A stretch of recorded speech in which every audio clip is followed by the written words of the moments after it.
Hello, everybody. This is Lessons for Full Spectrum Humans. This is my warm-up.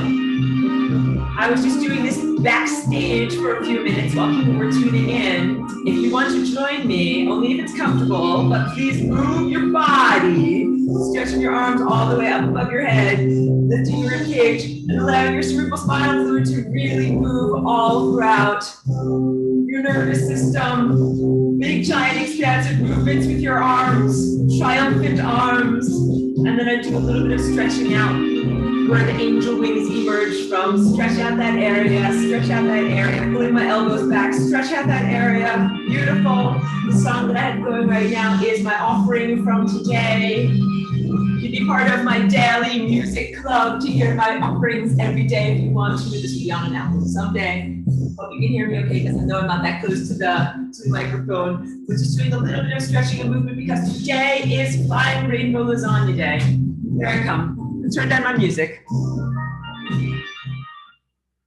Yeah, so that's what I do every morning. Hold on, let me go now to my music program and turn this down. Every morning, welcome, hello and welcome. Yes, we are recording in case everybody doesn't know. There's construction, I want to say music, construction noise outside. Let me grab my little whiteboard thing over here. And I will say, so pleased for you to join me today. Thank you to the students of this class, and thank you to anyone else who's not even formally enrolled, who watches and learns through my videos. Today I'm going to share with you all about Flying Rainbow Lasagna, basic concepts of DNA, structuring and supercoiling, and how all of the concepts of this class and all the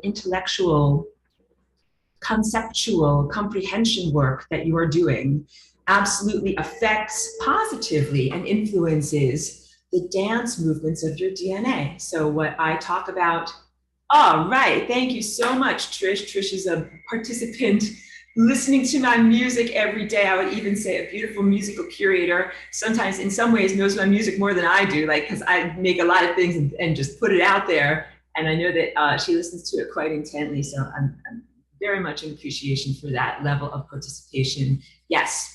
So in terms of my music, I love getting up every morning. Usually, I don't know if you've seen any of my little coffee videos. I make some coffee, and while I'm drinking my coffee, I get on my piano and I use all sorts of different samples, layered textures, weird effects, crazy synthesizer sounds. She calls it magical music. I'm so much in gratitude. It is magical, and every song has its own particular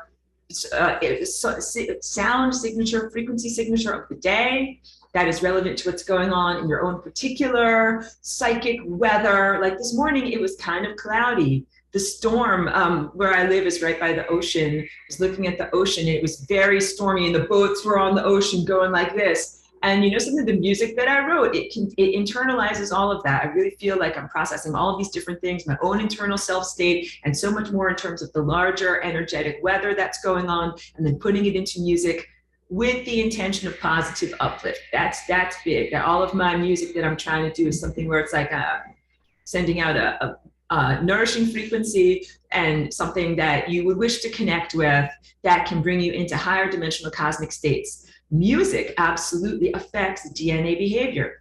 Today, we are going to talk all about the Flying Rainbow Lasagna. So you guys see me hold up this little sculpture all the time. I'm going to go through this. I'm going to go through pictures and videos. This is a level 1 lesson. And oh, hold on. Sorry to be so rude as to go off camera over here to my little zone.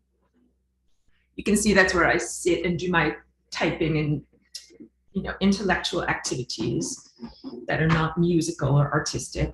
Hold on. Let me pull up my notes.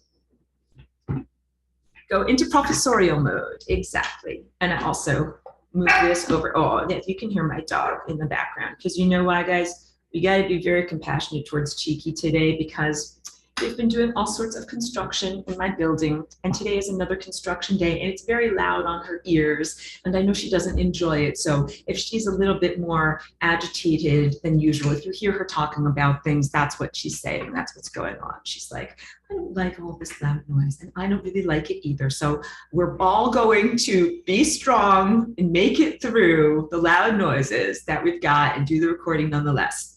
So I've got my notes here. This is for lesson 9, level 1, lesson 9. I will tell you that I go back through all of my recordings from, at this point, it's 10 years ago. Sorry, I wasn't meaning to make funny faces. Just focusing on a lot of different things at this moment. And I recorded that initial lesson 10 years ago, and I have definitely learned, grown, and developed in those intervening years. So I will use some of what I have in my notes and also speak a lot extemporaneously. And I usually send out my lecture notes. However, I feel like these notes are maybe not that informative, but I have a flying rainbow lasagna, I'm loosely calling it a treatise, a pamphlet, a small essay that I wrote about it back last year around September and October, when I really went into writing mode, trying to express verbally about all of these concepts. Because, you know, usually I share it through artwork, through the visual artwork that you see on my dress and in my paintings. And that's been the way that I've been most comfortable sharing about it, and through sculptures and animations. And then also through the music, like the music that you heard, some of those sounds of like, these are kind of arpeggio songs, sounds that are made from different digital effects that are going on. Those all communicate and exemplify the patterns of the cosmos and the flying rainbow lasagna and the feeling of it. And these, you can see me moving my hands. The sounds and the songs give you this feeling state. Way down the line, I speak verbally about this, not to demean language, but I find it to be some of the least effective, least comfortable to me ways of talking about it. And in September and October of last year, I did sit down and be like, I'm going to write all about this. So that's what I intend to share in my notes for sharing for today and maybe going into next week. I will send that out by email, and I will send that to the participants of this class, and I will make it available on Patreon for anybody that wants to read through it. It is rather a long essay. Okay, so this teaching today corresponds with level 1, lesson 9. However, I will diverge heavily from what is the recorded lesson, because I recorded that 10 years ago, and my perspective has shifted, my self-presentation and self-perspective has shifted, and of course I've learned and grown as a flying rainbow lasagna. So first up, flying rainbow lasagna is both a noun, a thing that can be, and also a verb, a thing that you can do. This is a static object that I show to you. That is a representative sculptural form. However, I ask that you guys we're many, many months into the semester. I ask that you, as informed, awake participants, add with your own mind and perception the concept that that this is an undulating, oscillating form. So the very first thing that I can do is start off with a wonderful, magical video animation. And again, I worked with David Lear, who's a former / current / eternal. When you're a student of my class, it's eternal. You never have to unenroll. You're always in. Let me show you. So this is an animation. Let me just clear this and make it my face. Animation facilitated by David Lear. So I did not do this, but I wrote the storyboards for it of how I wanted it to look. Let's just roll through it super, super fast so that you get an idea of the flying rainbow lasagna as a rotating object. And as it's rotating around, if you kind of look at that, go back. As you kind of look at that edge, that is the red, magenta, largest chakra color, you can see how it looks kind of like a twisted DNA strand, especially when we make it go, oh, someone's entering, get you on in the room, enter. Especially when you look at the way that it overlaps and makes right there kind of like a chromosomal X shape where I'm doing my cursor, boom, here's a chromosome.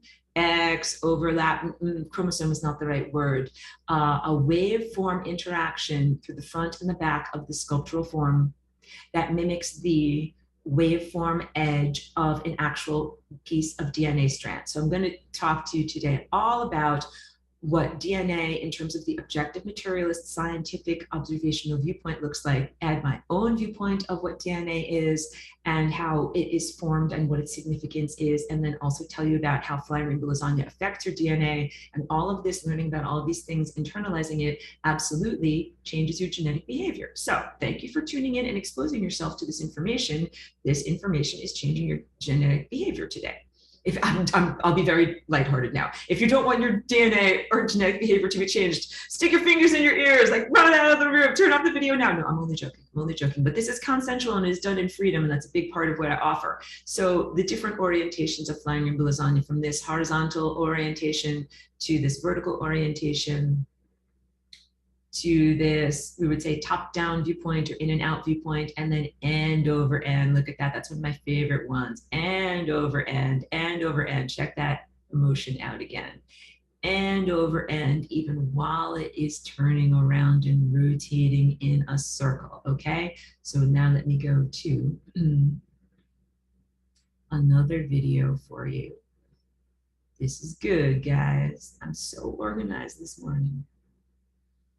How the lasagna is formed in terms of the oscillation jumping up and down, because as it is rotating at all of those various axes, the plural of axis, various different orientations, the singularity inside of it is jumping up and down. You know, we did a lesson 2 weeks ago involving all about what is the singularity or the singularity. It is where I'm wiggling my cursor, this pointy spot up here and this pointy spot down here, and it is the infinity point. And what is special about this shape is that the flying rainbow lasagna has that singularity oscillating between two positions. Look, I'm oscillating between two positions. Look, I'm oscillating between two positions. As I oscillate, I create this sculptural form that you can see the edge is a sine wave that appears very curly, which is why it is named lasagna. So that's one of the first things, the origins of the name. Aurora, why did you name this such an odd, strange name? The answer is because I'm a cultural outsider and because I invented it spontaneously and created it. And in that moment of creation, I was also given the opportunity to name it.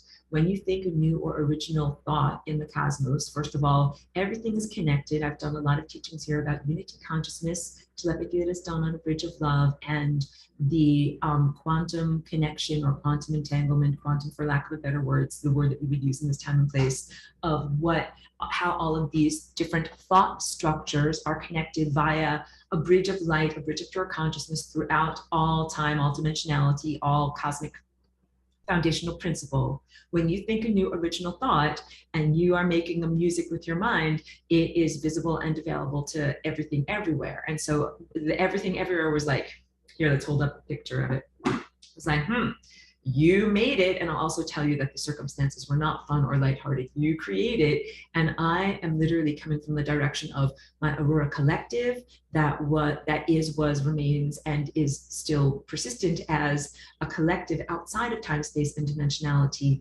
coming through this portal into a body, vibrating the DNA here, and being in time, space, and dimensionality, accessing the thesaurus of language structure here, but not being familiar with it, and having to name this object. And I said, it is flying. So again, this is not like the sitting on the couch lasagna. It's just the flying, floating, levitating, moving through space, rainbow, easily rainbow colored. And then I chose the word lasagna because the edge is curly like the edge of a lasagna noodle. So this process of naming it was very much like if you took thesaurus from a language that you're not really familiar with, like if we're English speakers and we picked up a Chinese or Japanese thesaurus, and they said, okay, name a thing that you're holding in front of you, and you hold up a thing, and you're like, okay, it's like red lip wax, and you put that together into the thesaurus, but it comes out as some crazy translation that when you say it in the Chinese or Japanese, that the people are like, we don't know what you are talking about, and that is a very strange collection of words. That is exactly my experience of what I have found, that I thought that I was naming something very explicitly in terms of its descriptive name. And when I would share with people that this is what it is called, people would often look at me and say, what? And so yes, it has been just a very fun and lighthearted aspect of my viewpoint and experience as a cultural outsider. You know me, and I'm drinking my electrolyte water. Someone said on the YouTube comments, we don't care if it's wine, it's okay, like drink your wine. Like, no, it's electrolytes. But thank you for giving me permission.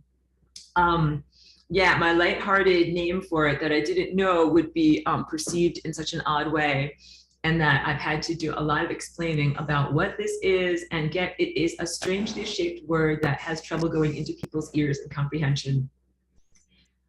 Trisha's giving me support. She says, it is a perfect name, delicious for sure. So thank you for that positivity. And you know what it's like? It's like when you name your child something rather strange, like Egbert or Ignatius or something like that. And then, they try to no, call me Tom, or, something simple, right? That everybody knows. But they are who they are, and that unusual name is part of who and what they are. I definitely consider this to be a child of my consciousness, and that it is named what it is named.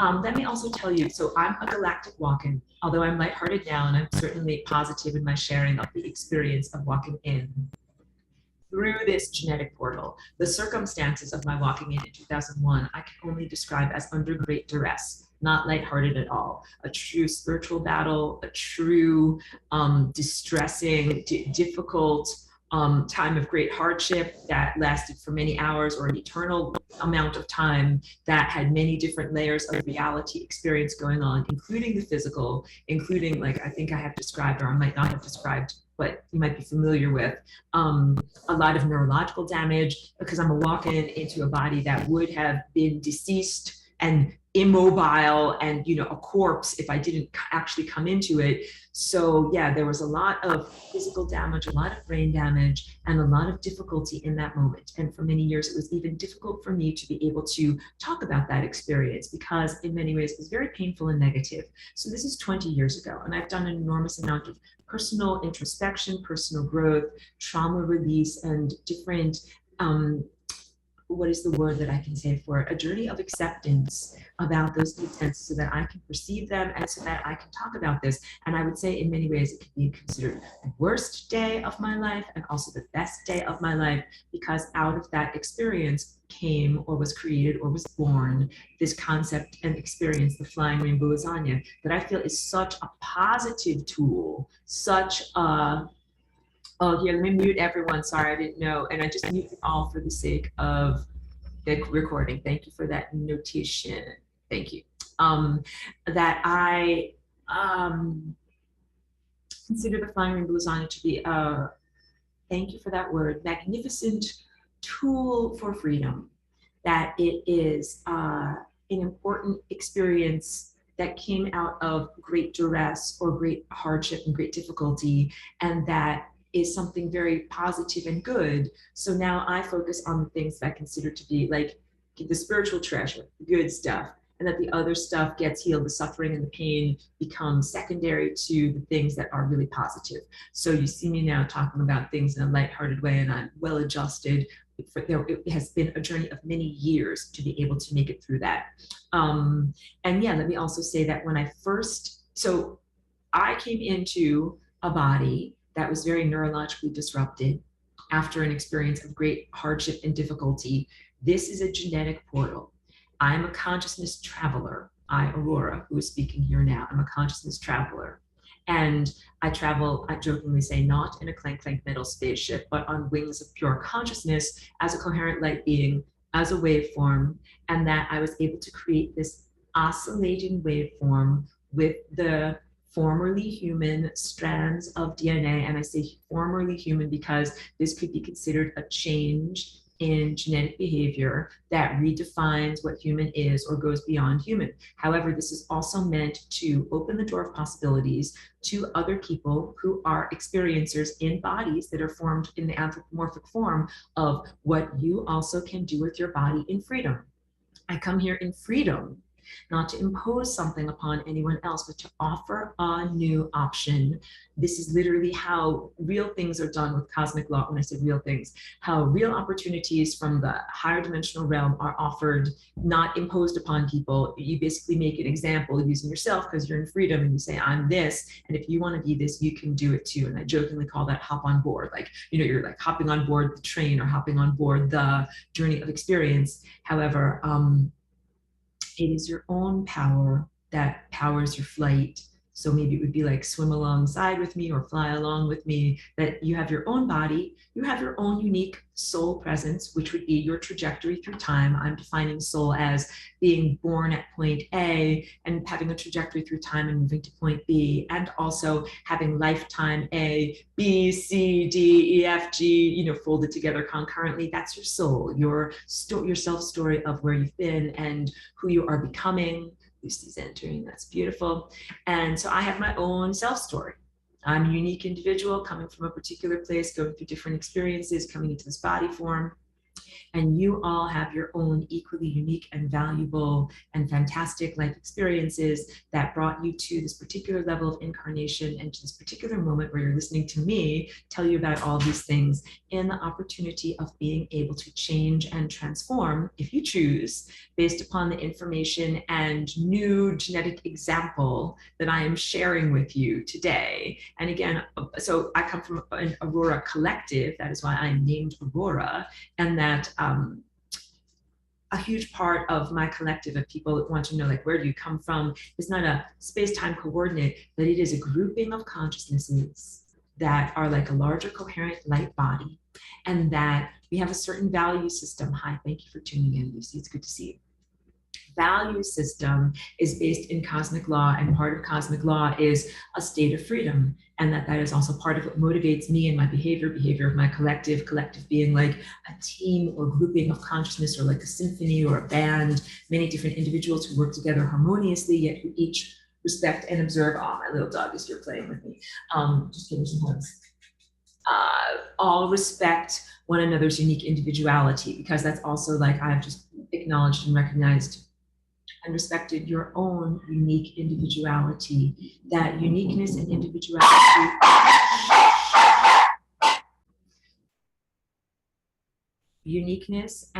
individuality is another aspect of the complexity of consciousness and the protection via encryption of the totality state that is DNA.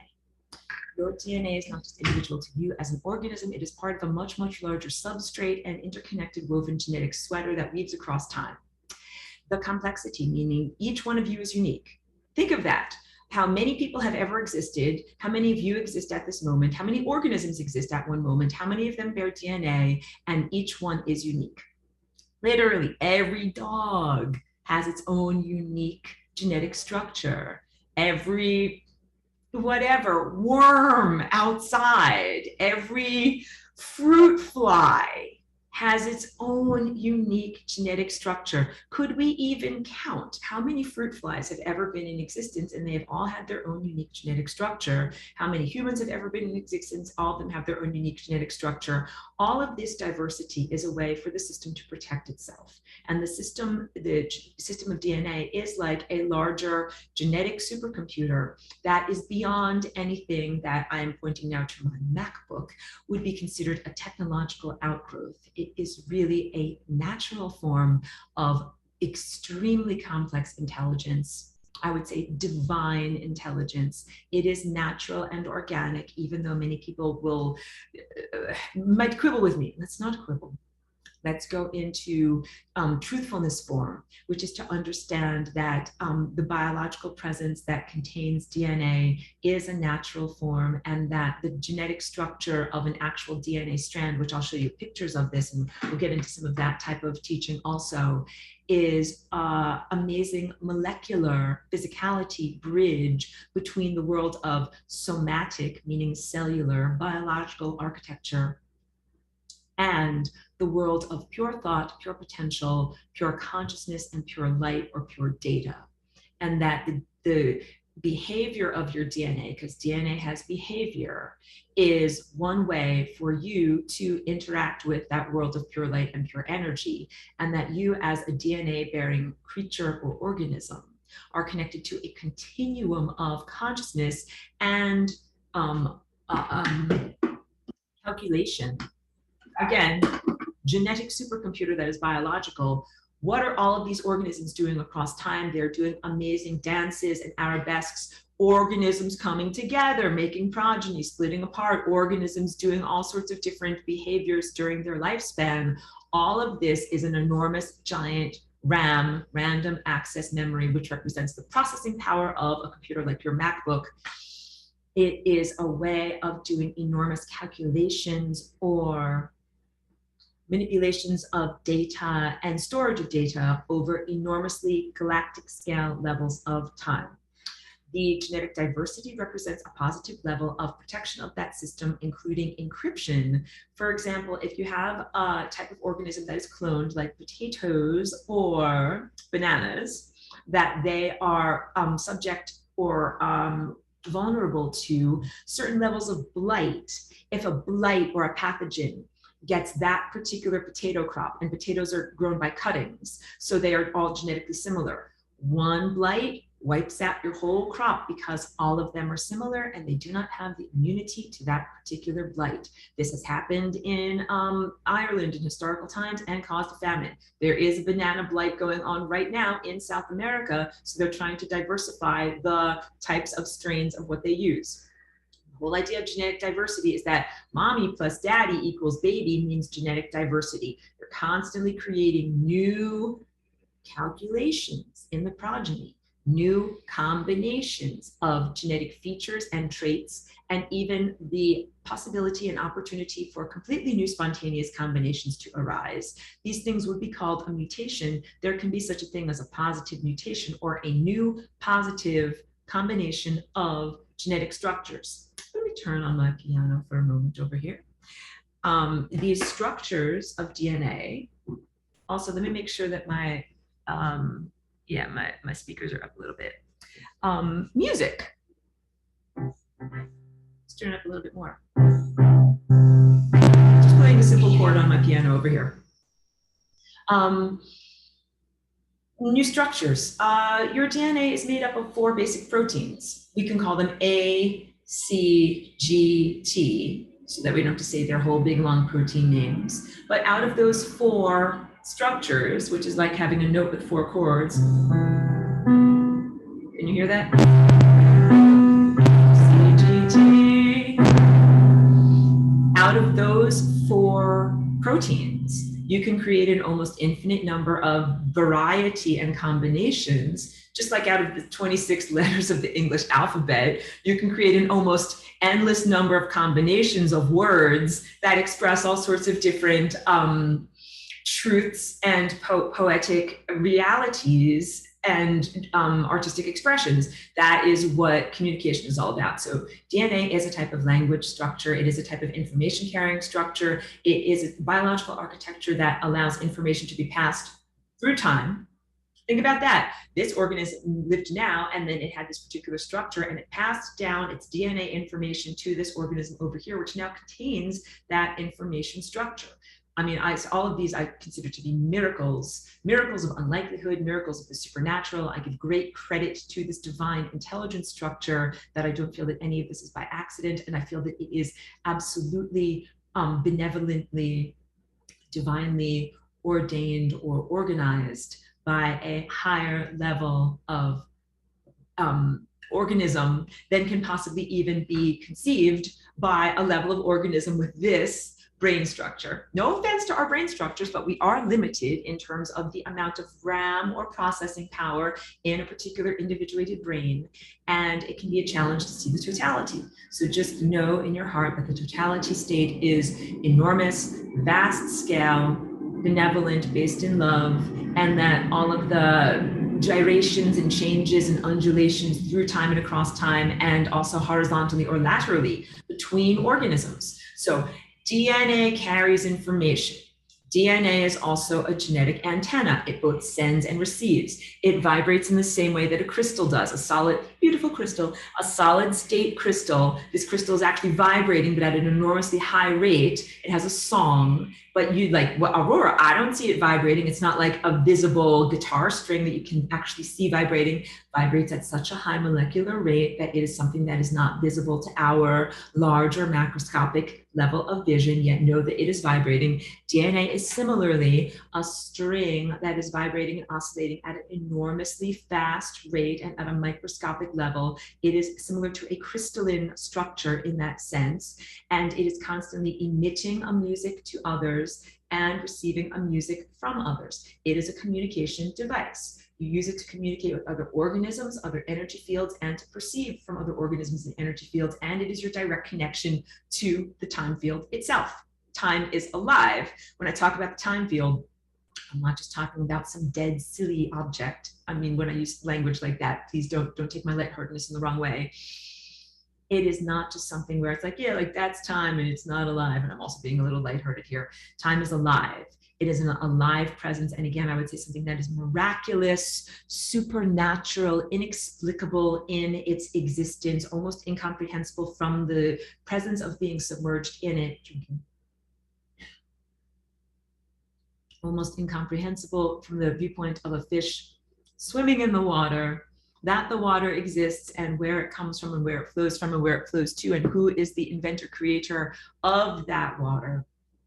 Time is an amazing miracle that does not happen by accident. Far from it. A large portion of my motivation as Aurora, the collective, Aurora in a higher dimensional or n-dimensional, outside of dimensionality experience, is the protection of the time field. Something like that doesn't just happen by accident. It exists in a great state of precision and balance. It's like music that is very, very finely tuned, or a harmonic orchestra. You don't just like fall out of bed in the morning and be like, now I will play beautiful Mozart and we will play his beautiful symphony, and everyone just happens to play all of this amazing music. Just, you know, like just comes out of our ears naturally that way. No, that does not happen. What happens is an enormous amount of organizational effort and harmonic effort and consciousness integration, positive consciousness integration, you could say hierarchy, goes into all of this co-creative collaboration. So to make a symphony, to make an orchestra, to make things happen properly and play the beautiful music of Mozart, there's an enormous amount of collaboration and practice and listening and mutuality and reciprocity that is going on. Same thing with the upholdment of time. Do you get it? You're living inside of time right now. Time does not happen by accident. It is a miracle or a supernatural or an unlikelihood that exists, that belies, like goes against the level of unlikelihood that we would expect it to happen. It is as unlikely as an unlikely thing can be, but you experience it all the time, and it is almost taken as a matter of course. Like, but of course, we'll wake up in the morning and time will be there and we'll be flowing through time, we'll be experiencing all these things, when it's a literal miracle that it exists and that you are a participant in it, and also it takes effort to sustain it. The effort of my time field protecting collective, or time field, let's say, nurturing collective, because there are both of those senses of like nurturing something, you know, motherhood and maternalism, and also protectiveness, you know, like a warrior stance, all of these things in order to keep time alive. I'm very protective of it. I'm very nourishing of it. How do you protect time? How do you nourish it? Basically by aligning with the correct behaviors of thoughts, behaviors, ideas, meaning information and energy, pure energy. All of these things are supposed to flow in certain prescribed patterns, like what I paint over there, like what is on my dress, and that maintaining those patterns is just like playing the right music, playing the right music in time, alive, yeah, as opposed to mashing the keyboard with random structures. Playing the right music helps to keep time alive, and that means being embedded in and participating in and creating the right events. So being embedded within a time structure. This is the context that I live within. Like, here it is. I'm here today, and these are the events that are going on. Behavior within that larger meta context. I'm doing this. I'm playing the right music with the other musicians. We're also a bunch of organisms, and then also embodiment of certain ideas and sending out certain energies. Your DNA behavior is part of that larger time field. And when you dance with your DNA, and I'll get into what I mean by that, you are helping to maintain the time structure of the cosmos. Conversely, things that inhibit or distort or flaw the genetic code or its behavior and positive, untrammeled expression are things that I would say kill time. Kill time does not just mean waste time out of boredom. Like I have a moment to kill or I have an hour to kill. We'll just put on some, silly television and watch something nonsense. No, I'm talking literally about a destruction of time, a distortion of time, a diminishment of the time presence. Even something like taking an organism that should be alive. Here's a timeline that should be alive, an organism that should be broadcasting and singing and playing its music. And I sometimes sing that Bee Gees song, Staying Alive, and killing it. You're like, I'm going to cut your thread. I'm going to kill that thing. I'm going to make it no longer be alive. All of those things would be considered a distortion or diminishment of the correct time pattern, time field pattern. So it can be difficult to even know and comprehend what the correct time field pattern is from the perspective of being submerged in time. You're swimming along and you're like, I don't quite know where I'm going, but I'm just following my GPS, and going with the river of time through a series of events and experiences and perceptions and challenges. And when you are able to be up above the river, viewing yourself from, let's say, outside of that embodied self state, you can then see, like when I shared the time vortex shape, you can then see, oh, this is the map of time. You want me to get up and get my little sculpture? This is actually one of the ones. Oh, hold on a second. This is actually one of the ones that I finally unboxed. So you can see it's a more complex version of the one that I often show you. Here, I'll hold it in front of my face. You can see it has all 7 layers, the largest chakra from red all the way down to the smallest chakra, which is violet. And that this represents a map of time, with this bottom portion here being the time vortex that I draw. If you're students of this class, you're quite familiar with it, that these are also the chakras of your body. I always point to that picture. Look at my arms, I'm crossed in a funny way.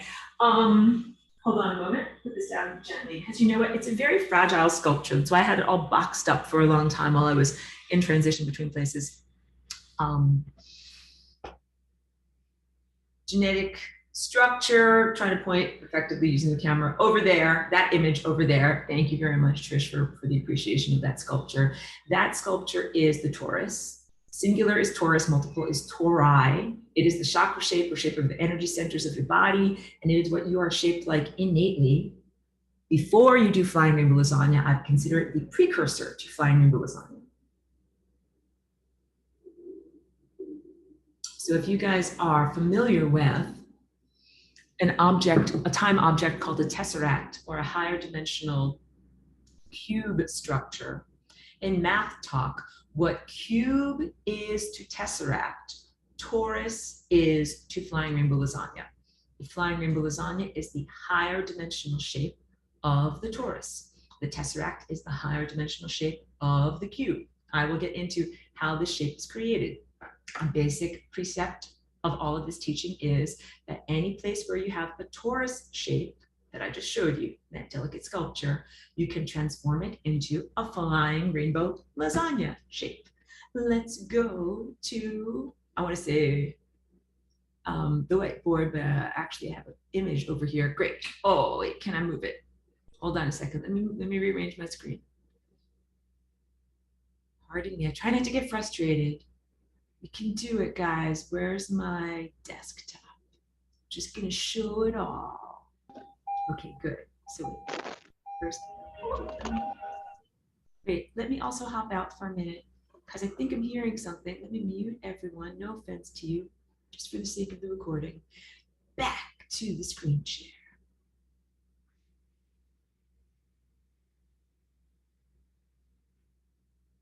This image right here, a rather simple drawing. If you guys, let me also say this. I have an art book that's available on my Etsy shop. And if you ever wanted to own these, it's why I have it available. If you ever want to, like, I have this drawing available as part of my art book. If you ever wanted to have these drawings and paintings in detail, to be able to look through that painting over there, these paintings that I have, I made it together as a paperback book so that people could actually see it. And all of these things that I've drawn have been as artistic expressions and also as ways of sharing information. So what you see here in the top is a cross section of one of the simple torus shapes. Torus is a donut. Down here where I'm wiggling my cursor is another cross section. What you have is a torus that is jumping up and down. This place over here where I'm wiggling my cursor, let's see if I can get the annotation up. No, I can't get the annotation. The cursor where I'm wiggling it right here is the singularity point. Down here at the bottom where I'm wiggling my cursor, that is also the singularity point.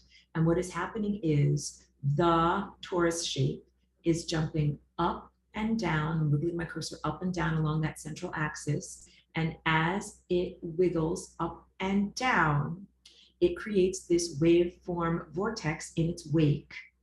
And it's moving through the medium of time. You're creating a wake through time in the same way that a boat leaves a wake as it is swimming or flying, moving, perambulating through water. I'm going through my entire vocabulary here. So again, grab my more sturdy sculpture over here. Here is chakra shape. This central convergence point is the singularity. Recap. What is the singularity? The singularity is the zeroth dimension. It is zero not because it is worthless, but because it is worth everything. It requires zero amount of information to describe the position of a point at the singularity, because the singularity contains every point. It is the infinity point. It contains infinity, it contains totality, it contains all energy and all information. Everything that is, was, or ever will, or possibly could be is at the singularity. You are at the singularity. And you also are here. Wait a minute, Aurora, I'm here and I'm at the singularity. Yes, you experience the singularity in multiple different places as there's an unfoldment of time. If you can imagine the center of a dandelion unfolding outward into all that is. I have the singularity inside of me. You have the singularity inside of you. It is called the singularity because if there were many singularities, they would be a duality or a multiplicity. It is by definition single. There is only one of it. There is only one infinity point, and it is the origin of all consciousness and all energy. This is a flowing energy pattern that everything flows from the middle. Everything flows through here in figure 8. Everything flows through here in a figure 8. Everything flows around here into the whirling vortex and into here. Then it flows out of here into the larger area. Then it flows back into the inner level.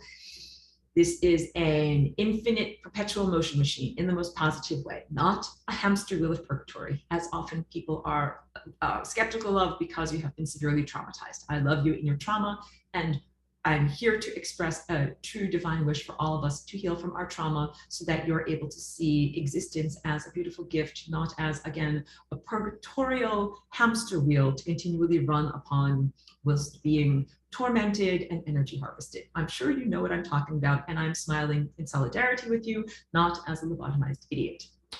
The singularity structure that is at the center of this torus structure is the same singularity structure that then oscillates, as I showed you in my video, between this upper point here and this lower point here, or side to side.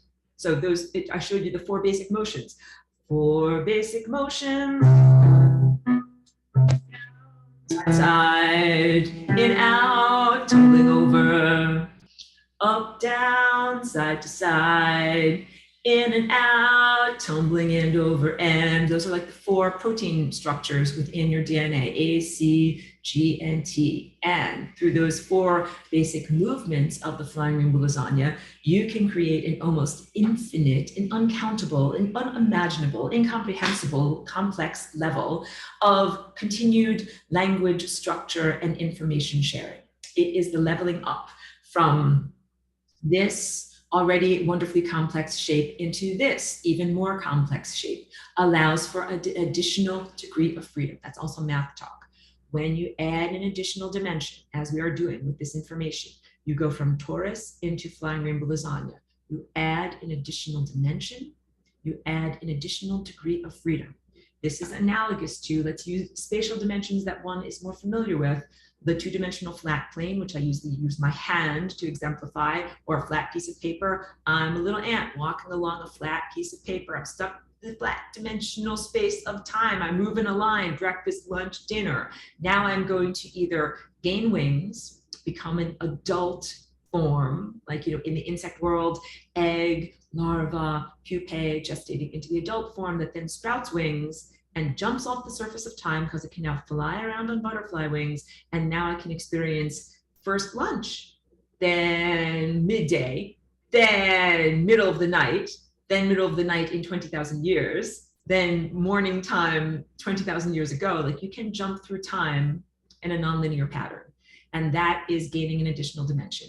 Gaining an additional dimension means gaining an additional degree of freedom. So here's the little ant crawling across time. I'll see you in 20,000 years. It's going to take me a little while to get there. Got it? Bouncing a linear signal through time, or the direction of light, the trajectory of light as it's moving from point A to point B across visible space, the vacuum of space, as opposed to, or in contrast with, nonlinear touching of multiple different nodes of time. Like, I'm 20,000 years ago, I'm 20,000 years to be, I'm here now, I'm next Tuesday, I'm last Tuesday, I'm breakfast, I'm lunch, I'm dinner, and then also the folding of time, space, and consciousness. Should I get my magical scarf? I'm not ready with my magic to pull this like a rabbit out of my hat. My magical scarf that I fold all of these multiple time nodes or singularities together in order to make a central convergence point. And that is analogous to folding that piece of paper so that the little ant does not have to walk laterally or linearly across the entire surface of time. I have folded all of those relevant time points to me. Don't mind me, I have a housemate. Don't mind any interruptions. The fabric of time, space, and consciousness is folded all together into one specific place so that you literally do not have to leave where you are right now. You fold time, space, and consciousness to me. I was going to make a silly joke, but I won't. So the sun is not 93 million miles away. It is actually 0 miles away. Do you know why? Because the singularity that is within you, you can think of it as existing within your heart, or existing within the center of your brain, also exists within the center of the sun. So according to linear comprehension, here's you. I'm a little tiny person living on a planet. And then here's the sun, and there's the singularity inside of the sun. Because the sun emits an enormous toroidal shaped energy field that is known as the heliosphere. That is so enormous, it encompasses our entire solar system and beyond. So, like, Jupiter is here, Mars is here, like everything is within the sun's enormous heliosphere. The sun has the singularity point at its center. It is a portal of consciousness through which light enters. Get it? Portal of consciousness. The sun has a portal of consciousness. There's no space between you and the sun. The singularity inside of you and the singularity in the sun are absolutely 2 points that overlap and touch. That is really the basis of the flying rainbow lasagna. That is the real nourishment. I sometimes call it the meat and potatoes. That is the real nourishment of the flying rainbow lasagna.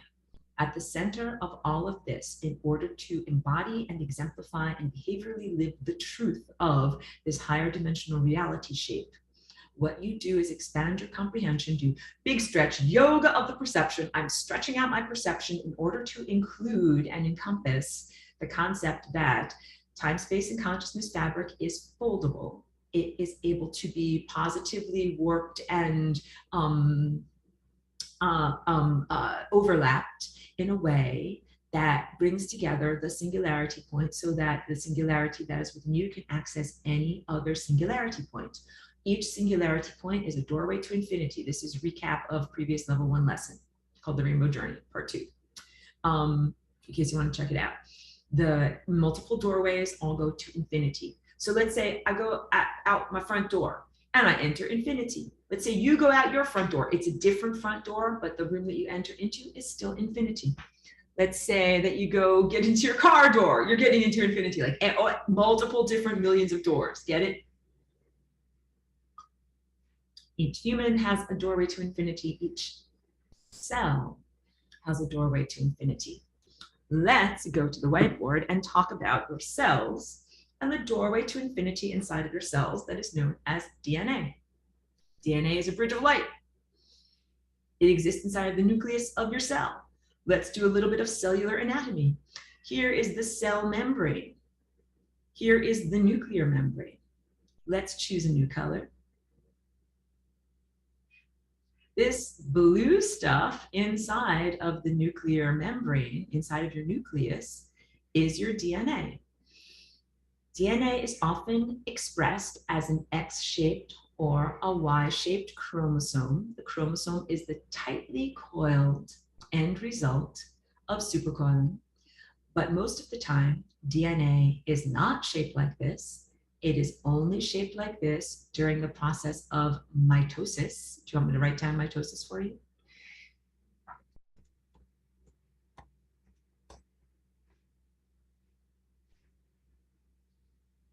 Mitosis is the process of cell division, when a cell splits itself in half and divides in order to replicate.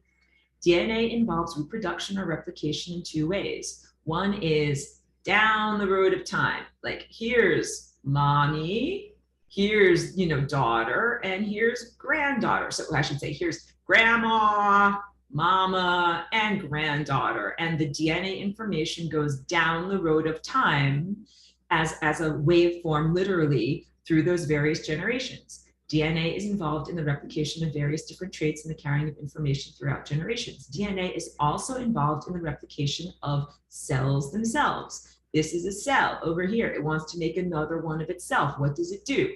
It takes all of this stuff in here, which is the uncoiled DNA form. It is not a chromosome. It is called chromatin. Let me clear something out. Write the word chromatin.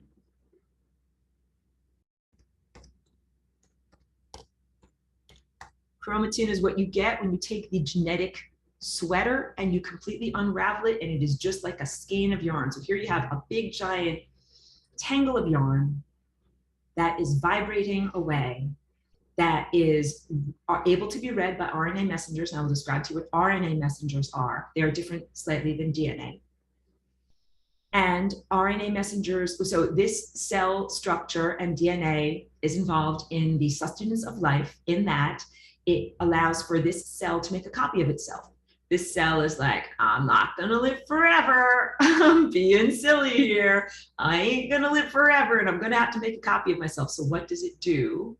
It actually takes all of this stuff that is disorganized and free-floating and doing its own jazz composition, coils itself up into these tightly coiled chromosome shapes through a process called supercoiling, which I will describe to you in detail, and then splits itself apart as the X-shaped chromosomes are split across here and the Y-shaped chromosomes are split across here, and each half moves in a different direction. I move towards here, I move towards here, and a new cell is created. So it's not just like one cell splitting apart. It is literally division. Copies are made of all chromosomes. The chromosomes split apart. The half moves to this side, half moves to this side. And then what you have is an entirely new cell that is born that is a copy of the original cell. So that is through one person's lifespan, your DNA is being used to transmit information from a parent cell that is literally called a mother cell into a daughter cell. Hold on, I gotta take care of myself here.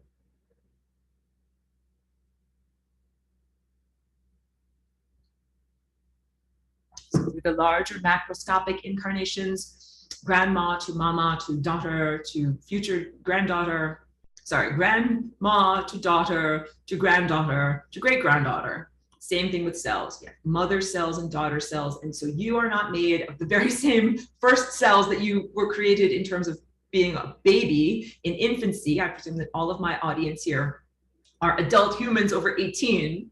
You've been replicating for at least 18 years. Your cells replicate themselves. DNA is how you transfer information from who you were when you were 1 year old to who you are at age 18 plus right now. You bounce that information down the time road to yourself. Got it? And DNA is also involved in terms of sharing information, in terms of the biological structures that are known as proteins in your body. Let's get to what RNA is. Let me choose a completely different color so that you can see. Let's say this little red squiggle box is RNA. So RNA is able to go from here. This area where I'm scribbling is called cytoplasm. It's the jelly-like substance that's inside of a cell. It's able to go in through the nuclear membrane. The nucleus is considered the library of your cell. When I said that you have a doorway to infinity inside of each cell, I am talking about this structure right here.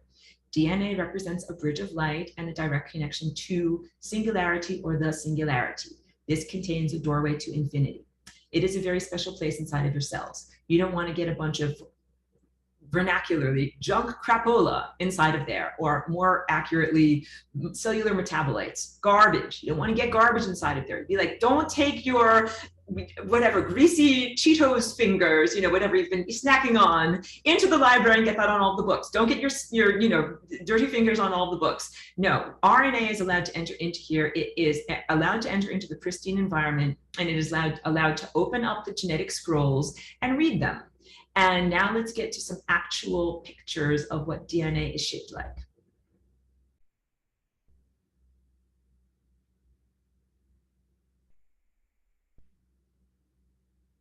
I already showed you this, so let me bring this down. This is not a photograph, this is a molecular image of what DNA is shaped like. You can see that it has a ladder-like quality, but that it is not an equal ladder. Some areas are closer together, some areas are further apart. This is literally called the major groove and the minor groove.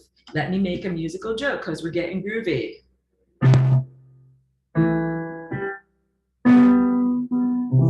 Major groove, and now let's do, oh wait, let me play a better one. I have to play a minor groove for you. Minor groove. Minor grooves usually sound a little bit sad or wistful. You got your major groove and your minor groove, all right? You're literally making music with your strings of your DNA here. This is an accurate portrayal, although it is a drawing, not a photograph, of your DNA structure. This over here, I'll make it big. Let's make it big so you can see it. That's what I'm trying to do. Make it as big as possible on your screen. This is an image of what DNA looks like as it is in the process of supercoiling. This is wrapping around a giant histone. Histones are protein structures that are kind of like the spool of a spool of thread, and that these are some of the complex winding patterns that DNA makes as it is beginning to wind around itself and create supercoiling. This is another let's say objective materialist image representation. Can I make this bigger for you? Make it bigger. I'm trying, guys. I'm trying. I got it. Okay. This also shows you, and I know it might be a little bit difficult for you to be able to read different ways that, let's say, one loop of DNA is able to twist itself around into various different wreath patterns, like circular patterns, wreath patterns, and weavings, crochetings, knittings. These are just some of the patterns that have been perceived. So human objective materialist science is only at the very, very beginning, infancy, of being able to perceive DNA as it is in its natural behavior, as opposed to it dissected in its dead, non-living form. When DNA is perceived in its alive behavior, let me go back to my face so that I can really gesture this and show you. Let me get rid of this. I'll go to the next image too. When it's in its alive living pattern, DNA has behavior. Again, not just a static X or Y-shaped chromosome, but is constantly twisting, moving, and undulating. How does it do this? Sometimes DNA, like I said, is tightly coiled up around histones, almost like a scroll. A scroll is all the way rolled up and it becomes like a long tube or something like that. Your DNA gets twisted and twisted and twisted up more and more and more until it creates this X or Y shape. That is analogous to when you get all of your clothing completely coiled up to fit in your carry-on suitcase. Carry-on suitcase. They only let you have a suitcase this big to be able to fit on the airplane, right? So you have to like roll all of your socks really small, roll all of your t-shirts really small, get everything put and packed into your carry-on luggage in the most efficient way for use of space that it is possible to do. Okay, and that way you can fit your luggage on board the plane. When the cell is in the process of mitosis or cell division, it coils up, you coil up your DNA into amazing, very, very tightly, complexly coiled patterns that's taking potential kinetic energy, the energy of movement, and turning it and twisting it like a spring until it's one thing that's all twisted up, putting it into the potential energy situation, energy format. And then that potential energy is stored in your suitcases so you can get on the plane so that you can move through time, which means splitting the cell so that the mother cell can transfer its information to the daughter cell. You're moving through time, jumping through time. Pack up your suitcases, you're jumping through time. But you only pack up your suitcases for like when you're on the plane to Mexico or on the plane to wherever you're going, to some wonderful vacation destination. You know, I'm thinking of some sunny beach somewhere. When you arrive at your wonderful destination, what's the first thing you do? You get to your hotel and then you open up your suitcases and you put everything away in the beautiful closets or drawers that are there. That's analogous to the cell has now divided. So these different mitosis structures have now divided, cell splits itself in half. You now have two different cells and you have this brand new fresh daughter cell. As soon as that happens, the DNA can unfurl. Why does the DNA need to unfurl, Aurora? The answer is because when DNA is tightly coiled, it is not able to be read by RNA messengers. Back to the whiteboard. And what is an RNA messenger? Hold on a second, I have to move this thing away too. It just went in front of my face. Go to the whiteboard. Another thing just went in front of my face. Hold on a second. Go to the whiteboard. What is an RNA messenger? RNA, remember this is this red thing, comes from out here in the cytoplasm, goes inward into the library with perfectly clean hands or even white cotton gloves. It touches the book of DNA. It literally runs along the outside of these grooves, reading the way a person who does not have physical sight uses their fingertips to touch Braille. Do you get it? The bumps and grooves on the outside of DNA are analogous to the letters of Braille. The RNA messengers literally read those bumps and grooves as a language. DNA is its own language structure. And the areas of your DNA that are extremely tightly coiled, and here I'm making loops. Whoa, my pen doesn't work all the time. Please forgive me. Here's some tightly coiled loops. Look, they're all really, really, really close together. Well, guess what? The RNA messengers can barely get inside of there in order to read what's going on. That's like the pages of that book are stuck together. As opposed to over here, here's a loop, here's a loop, here's a loop. These pages are open. And the DNA is able, the RNA, please forgive me, RNA messengers in red are able to easily get between, let's say the Slinky, if you guys know what Slinky was, it's just a spring-shaped toy from childhood, are able to get between the coils of your Slinky in order to read those aspects of being that are held, the genetic blueprints for both protein structures and events and potentialities, and read them, and then it replicates them. Now let's make a little red squiggle in here that is the genetic copy of something that's in here. So we're gonna make a Xerox copy on the copy machine. Then that Xerox copy can be brought outside back into the cytoplasm, and then it doesn't matter. You know something? Spill a cup of coffee on it, get soy sauce on it. It doesn't matter, it's just a copy, and that is the blueprint that the workers use, getting their lunch, breakfast, or whatever, meal snacks, their crumbs and other coffee stains all over the blueprint that's there because it's a disposable object. It is only used for the moment for the transferring of information from inside the pristine area of the nucleus into the cytoplasm. And then over here, it is used in order to create different, as I said, protein structures that can be like, this is the shape of my nose, or this is the shape of my toe, or it could be create a hormone to communicate with other cells, or it could be a behavior that says, hey, everybody in the cell, go like this. Hey, everybody in the cell, metabolize sugar, whatever it is. It sends a message. It is a way of transferring information from the interior of the cell, your connection to divine intelligence,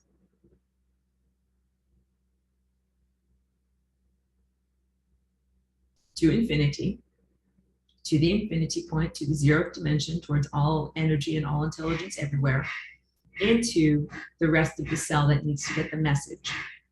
There is a point of that supreme intelligence at the center of our sun, the center of our planet, the center of you, the center of the galaxy, the supermassive black hole at the center of the galaxy. Oh, did I not say in this presentation today that a singularity, or the singularity, is the end result of the stretching of the super stretchy fabric of time, space, and consciousness? That if we think of this as, a stretchy fabric, and we put an infinitely heavy bowling ball on it, the bowling ball goes like this, and it infinitely stretches it out the other side. Here we're doing an infinite stretching. I've infinitely stretched it. My finger goes all the way through the floor into infinity, out the other side of the planet, off into space, into infinity.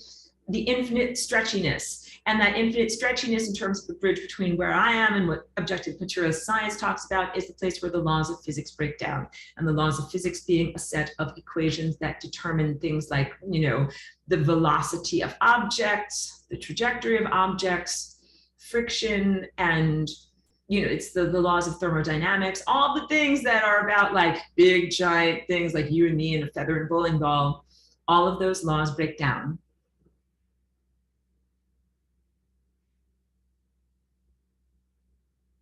when you get to singularity, because everything is there.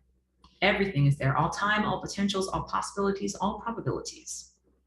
It is the state of, or place of, or concept of, or experience of supreme intelligence.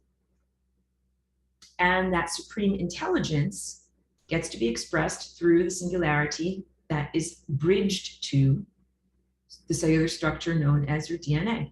Let me go to a few more images that I have prepared for you today, just so that you can get an idea of what's going on. This is a screenshot from a class that's online. The DNA coil, like a slinky, and the flying rainbow lasagna moving and oscillating laterally, side to side, in order to create new energy and information combinations. This is an actual scanning electron microscope photograph, not an artistic representation of supercoiling. This is at the level of nanometers. It is incredibly, incredibly, incredibly small. So each one of these is already an aspect of genetic thread that has been coiled an enormous amount of times in on itself. It's not just one strand. Imagine one very, very, very thin strand that has been already coiled together into a rope that has then already been coiled together into itself and braided together with itself. And that then is now twisted up so much that it begins to make one of these long loops, all right? So this is one of the stages of supercoiling.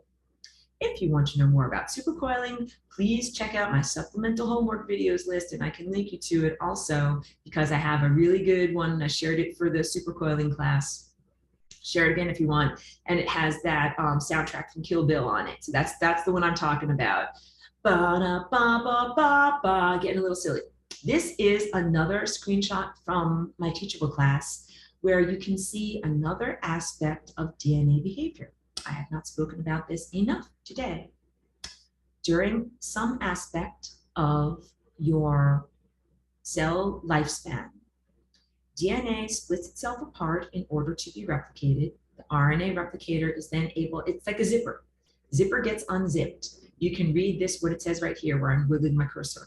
Messenger RNA synthesized here. I have another wonderful supplemental homework video that shows you an animation based on electron scanning microscope images of what these look like when they are actually in motion, because it is not a static aspect at all, your DNA unzips itself, and then one of these loops goes spinning and whirling out, kind of like a ticker tape. I don't know if you guys know what ticker tape is. It's old. It's from 100 years ago. I'm not 100 years old, I swear. But look it up historically. Ticker tape spewing out of the machine that it is sharing information with. It is a linear form of information transfer, and that ticker tape becomes the copy that of the blueprint that the workmen can actually touch with their coffee-stained fingers, and whatever their grout and stuff that they've got in their hands. Doesn't matter if they get it all compromised from the work that they're doing.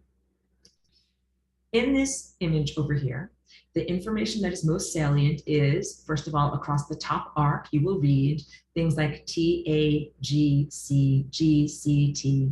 These are not weird random letters. These are literally, back to my codons are made out of proteins. T, A, G, C, these are proteins, and they have complements. Usually those complements are their do-si-do partners. T goes with A, and C goes with G. Go across the circle in the giant genetic square dance and grab your partner's hand in do-si-do. You get it? I don't know if you guys have ever done square dancing either. It's a circle dance. Males and females stand across from their partners, and then they look, T and A. You guys are going to dance with each other. You're like teeth of the zipper that zip back together. So what the flying rainbow lasagna does is, in this circle dance, it allows for new combinations to happen. Here's an A over here where I'm wiggling my cursor, and then here's a T over here. New dance partners. Hey, this one, are you bored with dancing with this guy that you've danced with for generations, possibly millions of years? Like, I'm bored with do-si-doing with you. I want to do-si-do with someone else. Then I'm going to dance with this guy over here. What does all of this mean? It means that there are genetic patterns that have been ongoing in humanity's structure and the larger superstructure for a long amount of time. And so this is the genetic unzipping, and then these are your dance partners, and these are your dance partners, and then we're going to zip you back up, and everybody still dances with the same dance partners. But it is possible to split them apart and then have within that negative space, negative not meaning bad, wrong, or evil, but the receptive negative space, the flying rainbow lasagna shape, which is created via this genetic oscillation, which is also rotating around like this, which allows for energy transfer in a new direction, new combinations. I use this as my example.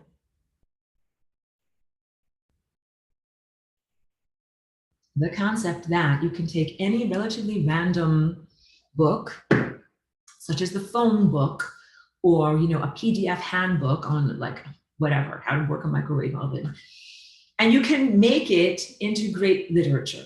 I have all of the letters of the alphabet, I have all these potential letters, and I can take all of this seemingly nonsense stuff you would never want to read a phone book, and I can rearrange the letters, and I can turn it into something beautiful, a consideration of a great masterpiece of literature like William Shakespeare's Hamlet or War and Peace, or anything that you think is really a great book, all right?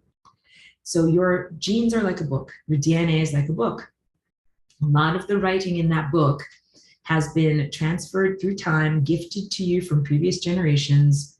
Some of it is stuff that you want to read, like this is how you grow skin, this is how you create a digestive tract that can effectively digest and metabolize food. And then you want those pages of the book to be able to be open and be read by your RNA messenger so that they can send those blueprints out to the workmen who make proteins in your body, and also reality, your vibrating reality. Wait, move my thing. Oh, that was a minor chord. Here, let's get happy. Vibrating reality, I'm vibrating reality. Vibrating reality into being with my flying rainbow lasagna DNA. You're making protein structures, and you're making reality structures. The intelligence that you're expressing in terms of these reality structures comes from pure light, comes from the stars, you got it. Your DNA is a bridge of light between your physicality and light reality, and you are emanating these beautiful possibilities and probabilities by the behavior of your DNA. So what affects DNA behavior? This is what is now known as epigenetics, and I know I just jumped a little bit, but let's go. I just switched time tracks. Let's go. Let me write out for you the word epigenetics. Epi meaning the phenomenon within or upon the phenomenon, the code that rules the code. Epigenetics means the code that rules the code. Just because your DNA is a book of potentialities does not mean that all potentialities are expressed. Here is a big, giant, long scroll, and it says, here you live a long and healthy life. And here it says, here you get hit by a Mack truck. You can have this be your potentiality that you actually experience, not that you got hit by a Mack truck. You get it? Or developed some disease, or jumped off a bridge, or any of those things that would end your life. Potentials are written into your DNA, but it is largely due to your own thoughts, emotional self-state, perspective, free will choices, consciousness journey, and also external influences that cause you to potentiate those possibilities into experienced reality. Epigenetics, identical twins. Wait, let me sing it for you. Identical twins do not develop identical diseases. Okay, identical twins. That means one ovum gets fertilized with the sperm, but instead of creating one person, it splits and creates two people. Identical twins have the same exact genes. They have the same exact potential genetic structure. Got it? So you can learn a lot of things by twin A and twin B. Identical twins do not develop identical diseases. Sometimes twin A gets cancer and twin B does not. Aurora, why is that? That doesn't make sense. Cancer is a genetic disease. Theoretically, if there's potential for cancers in both of these people, shouldn't they both develop the same cancer? Doesn't always happen that way. They don't always develop diabetes. They don't always develop, eczema or whatever is their complaint. They do not develop identical diseases because they have a scroll of potential. That is their DNA. Here you live a long, healthy life. Here you develop a disease. And the epigenetics is the code that rules the code. What pages of the book are you reading? Through identical twins do not have identical thought structures. They're two individual free will human beings who are thinking their own thought structures.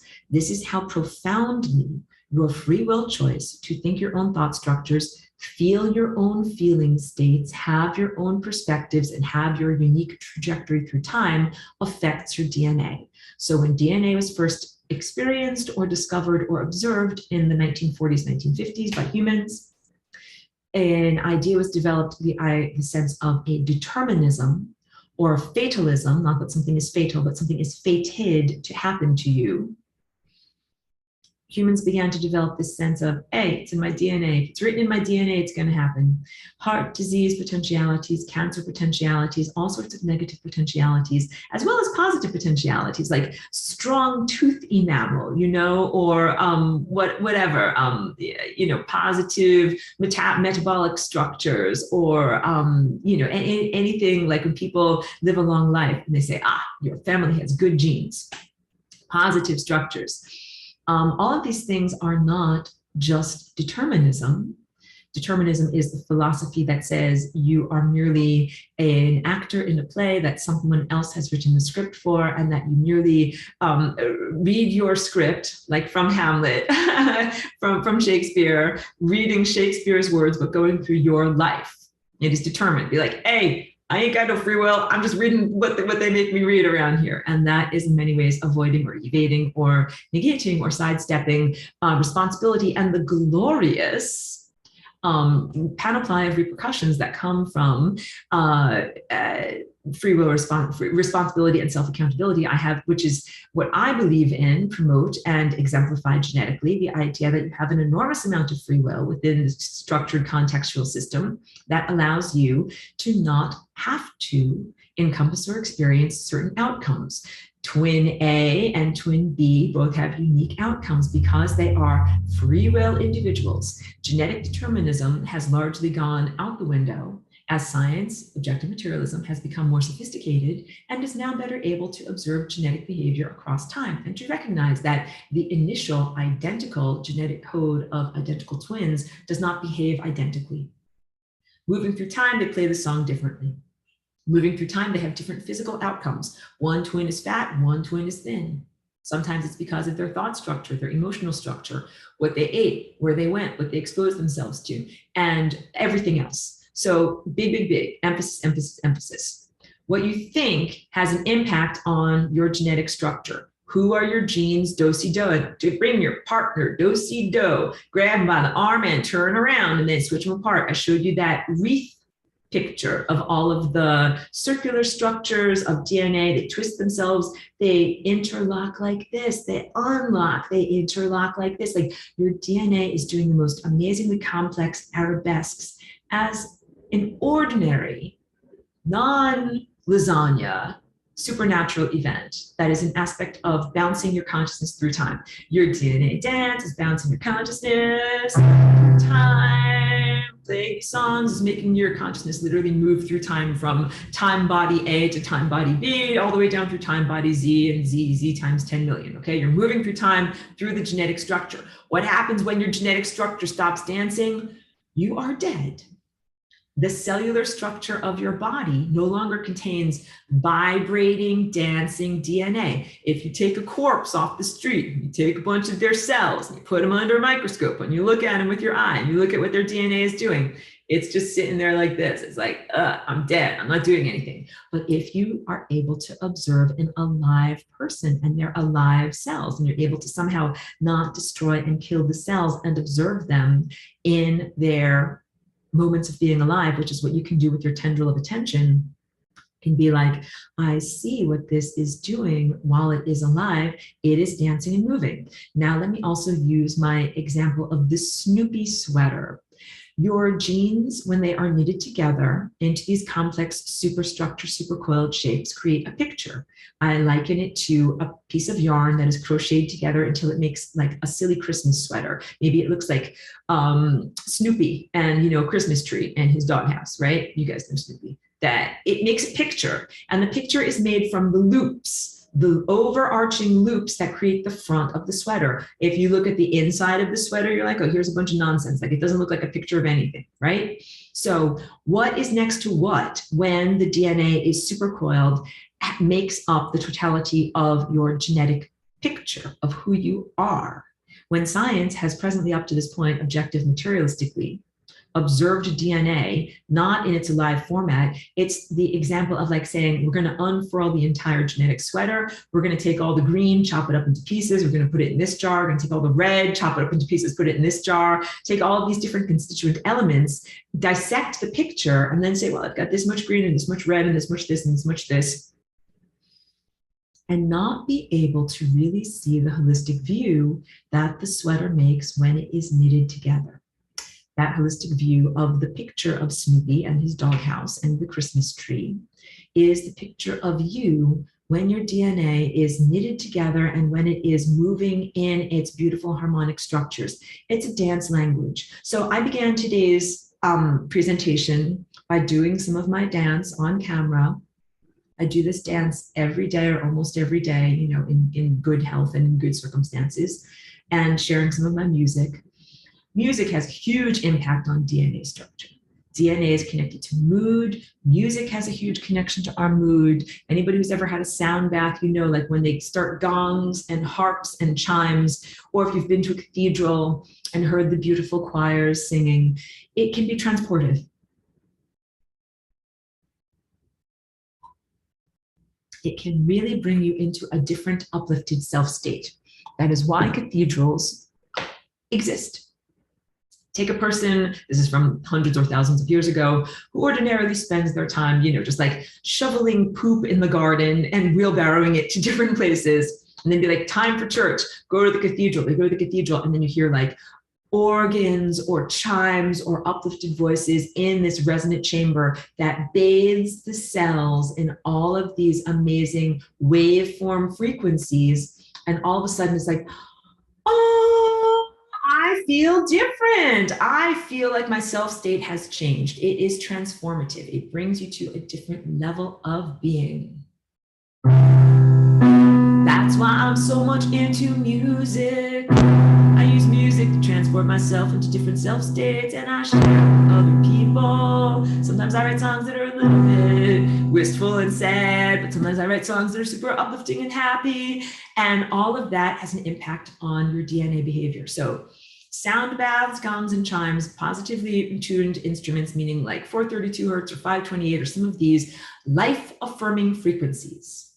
That's what I want to say. It doesn't matter. I know there are many different schools of thought. We could argue with it all day, but no, it is, 700 and something. No, it is 528. No, it is 432. Let's throw all of the argumentation out the window and simply say that highly calibrated, life-affirming frequencies positively affect the somatic cellular structure of your body, in the sense of the cell membranes of your organism are made out of a fatty gelatinous substance that actually does not have very much substantive structural integrity of itself. The circularity or spherical nature of your cells is upheld by frequency and vibration. If you have the right frequency, vibration, and energy field, it holds your cells in these perfect spheres that are perfectly aligned in what we would call a crystalline structure, and that is life-affirming, and that creates a positive biological architecture that is sustaining of life. Called vitality.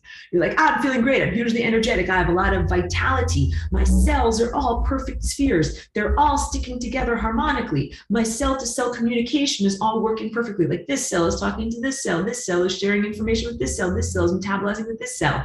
All of the musicians in my instrument band, known as my body, are working together beautifully. That is health and vitality. It leads to longevity. It leads to your presence, your consciousness presence, continuing to bounce itself through time, down the time field, along a particular timeline or time array.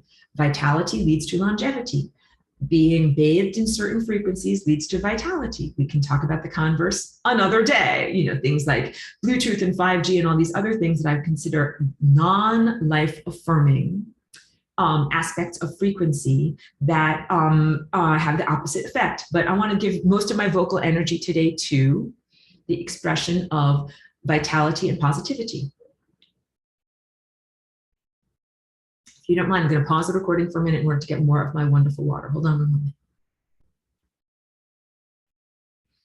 Thought structures affect your DNA. So the tone of my voice, the frequency of my voice, when I'm singing to you silly songs, all of that affects your cellular structure. And also, I always thank you guys. Thank you for tuning into my videos. Thank you for listening. Thank you for your attention. Thank you for exposing yourself to these ideas. Thank you for being in consent and in your own free will choice, choosing to come here and listen to me as I talk to you about a new series of concepts and show you these sculptural representations of concepts, because you are literally ingesting new ideas which are changing, nourishing, and positively influencing your genetic behavior. So we are all influencing one another's genetic behavior. The first way is what is called sympathetic vibration. That's literally what compassion is. And it is also a passive way of interacting with the rest of the stringed instruments known as DNA-bearing creatures. So you're like a guitar or a piano or a harp. You have many vibrating strings of chromatin. Remember what's in the nuclei of all of this, all of your cells. Your chromatin nuclei are all vibrating. They're sending out information to others, and they're also receiving information from others. So I don't know if you guys have ever had a guitar or something like that, but let's say you just have it in the room, like it's just on its stand or leaning against the wall, and you do something like drop a heavy phone book. The auditory reverberations of that heavy phone book can hit the receptive non-vibrating strings of the guitar, and it can make the guitar vibrate, and like you hear the guitar talking to you, like it's reverberating because you just dropped something heavy in the room. That can also happen in this mutually shared frequency space known as organic multicellular embodied life, where one organism or experience or event in reality is emitting a loud sound wave or consciousness wave or frequency wave that then has an impact on the rest of the stringed instruments. And the stringed instruments themselves have an impact on all the rest of the instruments that are out there singing. It tends to have an averaging out effect. Like some are moving very, very fast, some are moving relatively slow. It's like that experiment with the metronomes, many multiple metronomes that are put on one table, and some of them are going really fast, some of them are going kind of slow. And what happens is there's a lateral energy transfer between the various metronomes, and everything averages out and synchronizes until they're all moving at the same speed. This is very much what it is to live as an individual in community.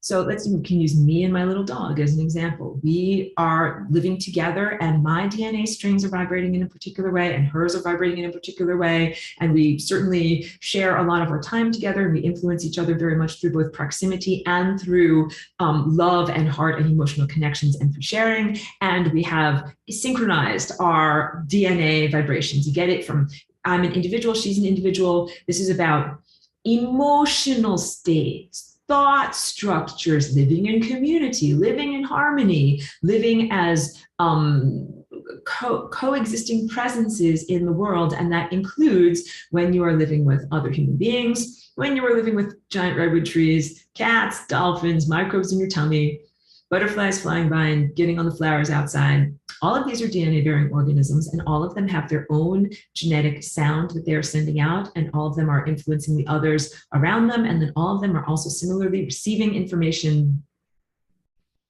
and being influenced by those others around them. So it is reciprocal. This is appropriate.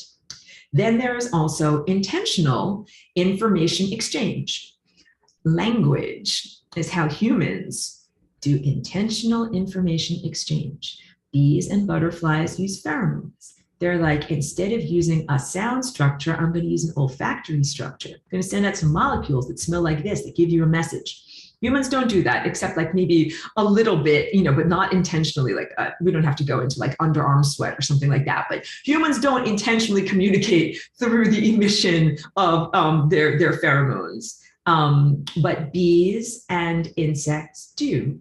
What humans do is use language. I've talked a lot of the time about the hacked human operating system at the level of yellow, and that is also the level of human ego consciousness and the level of willpower. A great deal of our genetic behavior has to do with what we are choosing to think. However, you must understand that what you have come here in terms of being an embodied human, when you came here as an infant, you came here without language structure. And then you got implanted or programmed with language structure that came from the people around you. You grew up in the United States or Great Britain, you were implanted with English language. If you grew up in China, then you were implanted with Chinese language. You had to learn the language structure of the time and place that you're in order to be able to say something simple like, I'm hungry, I'm thirsty, help me, feed me, change me, take care of me. If you did not do that, you could not ask for the help, assistance, and nourishment that you needed. And also in order to advocate for yourself, to say something like, hey, like I'm an alive presence, don't do bad things to me and, do good things to me. This is self-advocation and creating healthy boundaries. It is a pro-survival activity to learn language. However, so language can be a positive thing. However, language is also a primary way. Language is not a naturally occurring structure. Language is a way that has changed the genetic behavior within your body. Hold on a second. Language is the way that complex information is communicated from human to human. Dogs also have language. I mean, all of these dolphins have language. It is sonic. It comes out of their foreheads and same thing with beluga whales. They have all these different language structures that are harmonic. So I'm sending out harmonic language structures from my larynx. You guys all understand it because you are all English speakers and you are using your linguistic processing powers and lens of interpretation in order to take these phonetic sound symbols and turn them into concepts. I am literally transferring information from me, my truthful self state, and my perception of reality, and my genetic behavior and my trajectory through time, through language into you guys. This is why I thank you for your participation. Thank you for being here in freedom. Thank you for choosing to come here and ingest new ideas and listen to me, because ingesting new ideas changes the behavior of your DNA. Big emphasis again. Ingesting new behaviors, ingesting new information. I should just start again. Ingesting new information influences your genetic behavior. So you learned language and then you got new information from the people around you. And I talk about how profoundly it can affect you to learn about death. Came here as a little child, you didn't have language. You got language, and one of the first things, or not first things, but primary lessons that you probably learned about was, and then there's this thing called the life cycle, and there's death. Like you might see a dead worm or a dead bird, or you had a dead goldfish, and you're like, Mommy, Daddy, what's wrong with that goldfish, and why is it not swimming around anymore? Well, honey, that goldfish is dead. And then as soon as you learn about death from the people around you who transmit it to you through language, then what you do is you internalize that truth in genetic behavior. Death is the thing. Oh, wait, I was dancing with the expectation that you just keep on dancing and stay alive, stay alive, stay alive. And now all of a sudden I'm like, wait, there's this new idea. And now my DNA is rearranging itself and dancing differently. And now it dances with the expectation of human metabolic death, an end to the physicality presence, an end to the timeline. You were going from, I'm perfectly aligned, I'm going to live forever, into, death is a thing. Oh, I'm going to die one day. And this is considered to be a natural state of, I'm looking for the word, ego development, human development, perspective change is considered to be normal, healthy, and appropriate. I consider it to be a negative implantation of an expectation of the end of your life trajectory, and actually like making you a gutter ball, like you're sending the bowling ball down the wrong way in the bowling alley. Like, no, go straight down the middle, so that you get all the pins at the end. Don't go into the gutter ball, which is death. No offense to anybody who's died. Beautiful people die. Beautiful people have the experience of death. But death is a concept that when it is ingested or when you are exposed to it, usually in early childhood, changes your genetic behavior. Same thing with aging, chronological aging, decrepitude. Aging is different than decrepitude. Like this sculpture is 7 years old, but it has not gotten 7 years worse. Decrepitude is getting worse over time. And I'm very big on exemplifying and teaching to you, thank you for being here and ingesting this new genetic program, that as you move through time, you do not have to become more and more decrepit. You do not have to experience things such as cellular aging and loss of vitality. You can maintain your vitality being positive, spherical, cellular, crystalline structure where everything fits together in a beautiful harmonic whole. You can even increase your vitality. You can be like, I am even more vital now. I have an even better spherical cellular structure and metabolic cell-to-cell communication and connection to divine intelligent architecture now than I had 10 years ago. Snap, like I'm even better now than I was 10 years ago. And we certainly understand this in terms of development in the early years where you could say, yes, like a child is an infant and is relatively weak, like, I'm a baby, I'm weak. And then growing into adolescence and young adulthood, considering then that I am strong, I'm at the peak of my physical fitness, and then it's considered to be like a positive arc, but then it's considered to be, then you will plummet downward, I'm joking here, into decrepitude, and you will wake up in the morning and your back will hurt, or you'll wake up in the morning and you'll feel like, this thing has gone wrong, this part of my body has gone wrong, continued falling apart of the chassis of your car.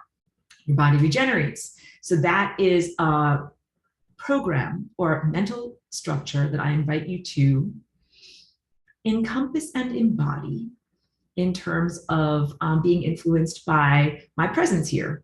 Through the Flying Rainbow Lasagna, I am sending out a new way of twisting and morphing and tying together and weaving together human DNA that returns the Snoopy sweater to its original format so that it shows a picture of Snoopy being able to regenerate. Snoopy can regenerate. You can regenerate yourself.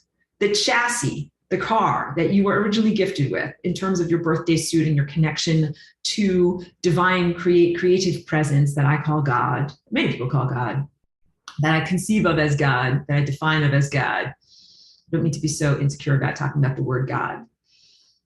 That God presence created you with factory settings and an amazing chassis that is not meant to just degenerate and die over 100 years. That would not be like the best workmanship at all. Creator is an amazing creator in terms of the potentiality of the structures that we've been given. And I talk about this, the genetic degradation. There's been genetic modification of the human form, genetic degradation on the foundation level, and then you come here into that genetically modified or degraded body, and those who are also degraded around you tell you, yes, your body will continue to degrade. Cheers, you're here in life. Your body will continue to degrade, and then one day you're gonna die, and being very silly and lighthearted. But I do so in order to make difficult information more palatable. Not very much fun to think about these things. The converse is, I have a beautiful message that you don't have to come here into a beautiful, pristine body, grow stronger, through your infancy and young adulthood, and then suddenly plummet downward into decrepitude and die. You can instead regenerate. You can continue on the positive upward trajectory, becoming stronger, healthier, and more vital through time. As you move through time, as you accumulate more information, you accrete more light, and as your sound waves, personality waves, trajectory through time, and consciousness waves become more coherent. Good sound waves stick together, they are coherent, they keep going and going and going and going and going and going and going and going and going and going and going, continually forever, reverberating forever. Keep reverberating forever if you sing the right notes. And that's also coherent light waves, which is laser light. A laser light beam where all of the coherent waves are together in one beam and they're all moving together in unison, goes forever. Goes forever. If you have a really, really, really strong laser, you can shoot it up into the vacuum of space and it will go forever if it doesn't hit a dust mote or some other tiny meteorite or something else that would, make the light waves go, scatter the light waves slightly. You become a coherent being when you are perfectly in alignment with these truthful harmonic frequencies, and that it is possible to accumulate and accrete light and coherency over time so that you do not have to disperse, become a gutter ball, go towards the edge of time and die. Again, no offense to anyone who has died, and we wish them well on their journey. The concept of the flying nimble lasagna is that as this singularity point oscillates on a genetic level and on an energetic level, meaning the larger energy field that completely surrounds and penetrates my physicality, the one that I have up on the wall over there, tiny microcellular movements on a genetic level and the larger coherent light field around my body are tied together. Your light field is emanated by and expressed by and influenced by behavior of your DNA, and reciprocally, changes in your energy field change your DNA. And all of this means a reweaving of your time structure. You can change the behavior of your genetic sweater through doing this inner flying rainbow lasagna dance and rewrite the book of potentialities of who you are. My dog is a little upset because there's construction workers outside. Sorry if you heard barking. Rewrite the potentialities of who you are and create a new narrative structure or align with a new narrative structure. Turn the phone book into a great masterpiece, Shakespeare or Tolstoy or whoever is your great sense of a literary hero. And that means that you can rewrite what it is to be embodied, the way that our bodies live and metabolize, the way that our bodies experience moving through time, the way that your consciousness experiences moving through time, create even new events. Because when we're really talking about DNA as a bridge of light to time or through time, we're talking about connecting yourself to different reality, potentialities, and structure. Like I talk about the sun, pointing at the window, get the sun out the window. The sun is a giant ball of time in the sky that is emitting these waves of possibility and probability. So light is information, it's data, it's possibilities and probabilities, and that those light waves contain the potentials for future, the potentials for here's your DNA, here's living a long, beautiful, healthy life with magical reality unfoldment. And here's like getting hit by a Mack truck on the highway. Like, no, you don't want to have that possibility. That's a peripheral possibility. Steer away from it. Steer towards the central truthful possibilities, I want to say personalities, personality structures of yourself as an ascended master. You're an ascending master. It is inevitable for you to play all of the right notes in the cosmic symphony. Keep your body alive, alive, alive, not go towards the membrane of death, and instead align with your true identity, which is that self-realization as God. You would say the phrase to yourself, I am God, like, the light bulb goes on, I am God. You would recognize the unity consciousness. You would recognize that you actually are that infinity point, that zeroth dimension, that overlappingness, everythingness of allness. And you would also view, understand, and experience all of the other organisms, creatures, and expressions of consciousness around you as the multifaceted panoply of self-state being refracted into various different levels of self that you're then bouncing off of. I'm this God, and I'm also all of this stuff and people and places and opportunities that are emitted from God. And that's me over there, and that's me over there, and that's me over there. And all of this is me coming towards me and converging into me. And this is all of me expanding and expanding outward from me. And that is the unity consciousness viewpoint. Yeah, all of these ideas, all this stuff that I'm saying to you right now is literally changing and transforming your genetic behavior. These are thoughts and concepts and evolving self states that bring you towards the innate knowledge of your ascended mastery, your inevitable ascended mastery, because it's baked in. It's baked into you guys, like it's unavoidable. However, there's the question of how many wrong notes do you play before you get to it, or how many missteps happen, or what's your learning process like in the journey towards embodiment of that ascension moment. So flying rainbow lasagna, and I know that this is all like a lot, like I'm giving you a lot of lasagna at once. This is definitely a lot to digest, and it diverges a lot from what I have in the recorded lessons, and all of this is relevant to this moment right now in terms of what I have to share. Flying rainbow lasagna is a way of changing and transforming the potentials of your DNA to more closely resemble your factory settings, the intended structure and behavior and expression of your body and of your consciousness self-state. In the sense of when you were first made or first created, you were created as an infant, and you, totality, humanity, and consciousness was created as a being that exists within a larger time structure. Oh, let's go to this. Your own unique genetic sweater, your Snoopy sweater, and having a correct picture on your Snoopy sweater connects to the larger fabric of time, the tapestry of time. Big, giant, it's not even just one tapestry, which we think of as one piece of cloth, but many, many layers of cloth, of time tapestry, through which many events are connected, like a thread that runs through many, many different layers. And your sweater is one layer, connecting all of those other layers together. You have concurrent incarnations, you have parallel existences, you have existences across multiple dimensions. Time is an incredibly complex, alive object, and your unique genetic sweater is an inherent part of that larger time tapestry, and also your triumphs and your vitality and your longevity and you staying alive and yourself remembering as God leads to the vitality, totality of the everythingness that you're connected to.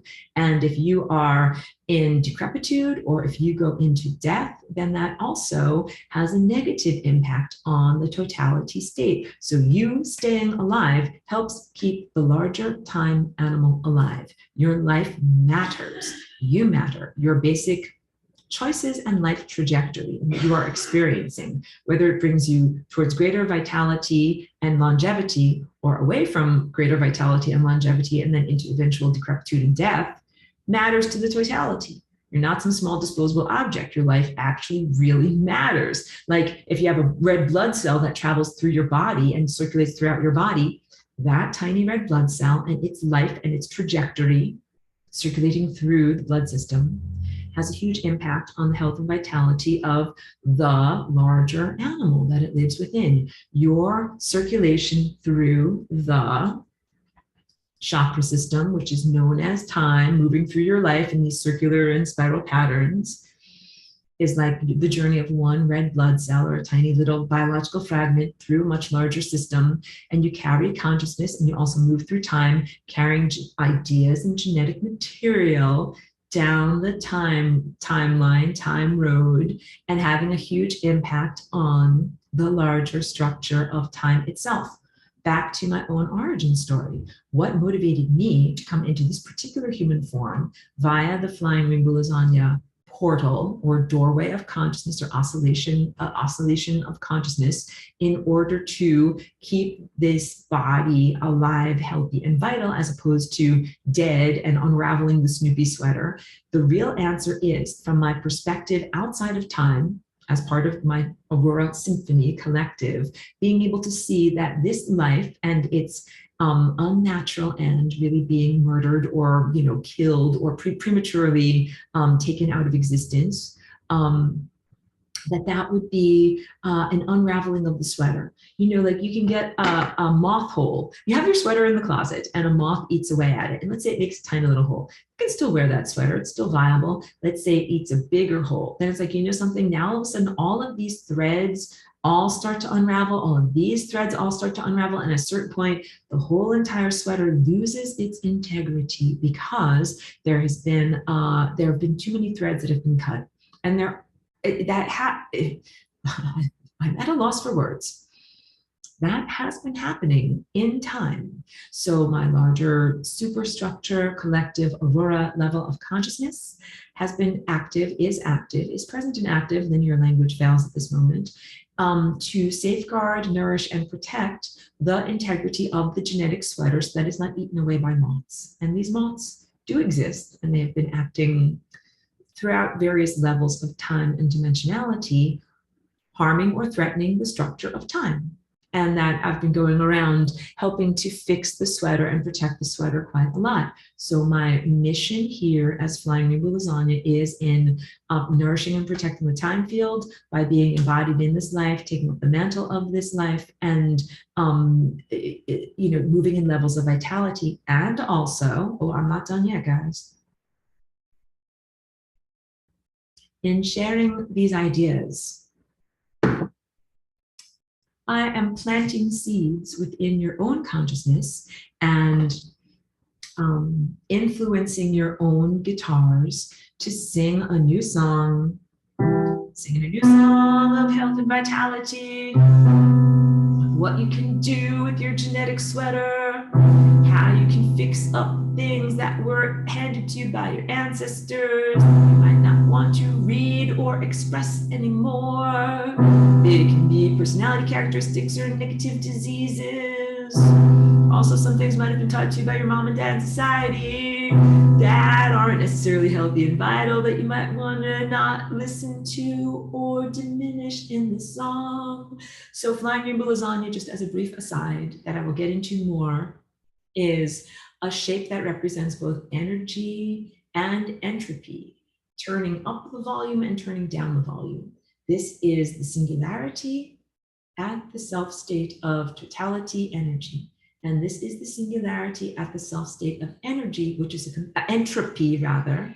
Energy and entropy. Entropy is the loss of energy, and it is a totality state where there is nothing happening. There's no movement, no thought, no life. It is completely, I want to say dead, let us say cold, unmoving, immobile, not bouncing through time, not volitional, not conscious level of non-being.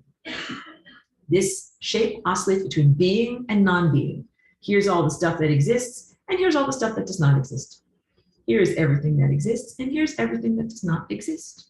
Here is everything that's alive, emanating away. And here's all the stuff that is not only not alive, it's all the red X's on the math homework. It's all the stuff that is a structure that is non-viable. It's all of the fragmented aspects of reality that would be considered to be debris or detritus or something that does not and should not exist. All the wrong notes. Here's all the perfect music of you as an ascended master, playing all the right chords genetically, and here's all of the music that's not correct. Entropy. a place to send all of the wrong notes, all of the music that is not correct. And just to emphasize for the 10 millionth time, it is not synonymous with biblical hell, Christian hell, or any sense of a place of eternal torturing, torment, or suffering. It is meant to be a suffering-less state, a non-suffering state of non-being, a merciful place where mistakes and consciousness fragments and aspects of things that are non-being can go to. Turn down the volume. Your own body contains various different levels of characteristics. Some of those characteristics you want to turn up the volume on. I love that song, turn it up, or I'm making a song, right? Sometimes I have different layers of instrumentation. These flutes sound great, turn up the flutes. This bass sounds terrible, turn down the bass. Whatever, this instrument annoys my ears, turn it down, I don't like it. Or even put the volume on 0 completely. That is what the Flying Rainbow Lasagna makes possible for each one of us in the freedom state of being able to choose consciously what your DNA is doing with your DNA dance. You can be like, these are all of the loops that I epigenetically want my RNA messengers to be able to read. The loops of health and vitality, regeneration, continued presence, continued aliveness, positive self-structure, positive social structure, because again, you're interacting with your environment, health for the entirety, and then there are all the things that you want to diminish. Let's curl up all of those scrolls that are about like total annihilation via nuclear war, like nuclear bombs drop. Let's curl those up. Just curl them up, everyone. What's another one that you would like? Like, how about rivers of lava? Rivers of lava, completely boiling oceans, sanitizing Earth, all of those possibilities of being lighthearted. Charlie B is getting in just at the end over here. All of those things would be life possibilities, planetary-wide catastrophes. I just want to say a brief hello to Charlie and welcome. I know you're tuning in almost at the end here, but I just want to say hi. Thank you for being here. Thank you for everyone who's in the class and who catches the archive. Talking now in this moment about Flying Rainbow Lasagna as an epigenetic tool that allows humans to more consciously choose which reality structures you align with. Part of it is about your own individual health and vitality. Like, I will unroll the scrolls that make my shoulders like nice and healthy and vital. And I will roll up all the scrolls that have anything negative to do with, anything happening in my life or harming my body or anything like that, because your body and its health is comprised of various things. Self states that arise from inside of you, the potentials that are innate inside of you, and external factors like whether or not someone drops a giant nuclear bomb on your head or something like that. Or whatever, a comet falls from the sky. Like, not those are not things that come from inside of yourself. And many times people would say, but Aurora, like my shoulders go down. Like, those are all things that are outside of my control. They exist as peripheral realities. Don't drive your car to those neighborhoods. Don't think your thoughts in those directions. Do you understand? And now you can understand or comprehend how certain expectations or religious programming or things that I consider to be apocalyptic thinking, or what Terence McKenna calls the eschaton, E-S-C-H-A-T-O-N, as I squint and try to think and spell at the same time. Eschatological, meaning end of world, meaning end of self. Being like, dun, dun, dun, dun, that's the end, folks. Everything dies. It's the catastrophe. That's primary trauma, and that comes from Atlantis. You don't have to expect primary trauma to happen again and again in your life, even though when people get traumatized, it's like a blow. It's like a punch that leaves a big dent, and you're like, oh, that thing dented me, and then it's going to happen again and again and again and again and again. Negative reverberations through time. Entropy means you can send those negative reverberations to entropy, and you don't have to constantly experience them. You can even rewrite the story into something that is more positive. So you have always had the capacity to change your trajectory through the pre-existing sea of possibilities. Partner with this, do-si-do over here, do-si-do over here, do-si-doing with different partners, right? Let's say you look around at your genetic partners and you're like, don't like any, I'm not attracted to any of these genetic partners. What do? You can literally use your Flying Rainbow Lasagna dance to make new partners available. You're like, you know what I really want to do? I want to dance with a dance partner who's all the way over there in space, or all the way over there in time. This folding of time, space, and singularity structure makes it possible to have greater access to different aspects of being, greater freedom and latitude across time, space, and reality, where you can dance with or partner with a genetic structure from an ancient time, a genetic structure from a potential time, a genetic structure from a parallel time. It is an expanded level of possibilities. The little ant is no longer only limited to what it can do moving in a line across a two-dimensional time plane. The little ant can now jump off of the surface in the adult winged form, move like a butterfly, flitting from flower to flower. I'm going to get a little bit of genetic influence from over there, 20,000 years ago, a little bit of genetic influence from over there from next Tuesday. And I'm going to put all of these together into a new and interesting format amalgamation that is meant to be positive music of longevity, not randomness or egotistical. So I'm also going to say, we're at the end of this recording, but I will emphasize that the work that I do as a genetic flying rainbow lasagna is beyond the level of the mere whims of egotism. That when I do this dance, what I really do is move beyond the level of yellow and the human implanted operating system and go into a higher self state that is in connection with unity consciousness, where I am expressing divine intelligence and connecting with divine intelligence and reweaving the sweater into what it was originally meant to be, and also into a state that is appropriate in terms of its influence with the rest of totality, because I want to create health and vitality, not just for little old me, but also for the time structure itself. The little red blood cell wants to be like, I want to stay alive and be healthy and vital. And I also want to do so in a way that benefits and acknowledges and respects and adds vitality to the larger animal that I live within. And I am a time creature, and I'm moving through my various timelines, and I'm swimming through time, and I'm getting back up here, and I'm becoming an ascended master, and so are all of you. And we live within a larger alive time presence. And when you begin this conscious restructuring process, it is a great level, like I was talking about Merkaba, and levels of wish making or reality manifestation. This is along the same lines, although using a different tool. It requires similar levels of radical self-responsibility, radical self-accountability, doing tons of healing and maturation inside, moving towards unity consciousness, where you move out of the self state of saying, jokingly, I'm only looking out for number one in my tough guy voice, and then moving into levels of reciprocity, care, and real love and compassion for others as well, all other organisms, all life forms, divine presence, divine intelligence, all time, the potentiality for life, and even emphasis, compassion for levels of consciousness that might have gone awry, that might have gone into the membrane of death, might have gone into the gutter ball of the bowling alley. What do we do with those consciousnesses? Send them to entropy, a non-existent state that is merciful, where they are not suffering, they are not bouncing around, reverberating, or creating chaos or unwanted difficulties for all of those beings who are good musicians, playing the right notes. Because it's very, very difficult. You're playing the right notes, and then you have something else that's like, I'm playing all the wrong notes, I'm crashing into the membrane of death, I'm making all these terrible choices, and then I'm gonna, make it difficult for you to focus and remain coherent. Very, very, very challenging. But in the unity self state, instead of being like, I hate you, just stupid fragmented people, like play the right music, and why you effing up all my songs and everything, I'm being silly.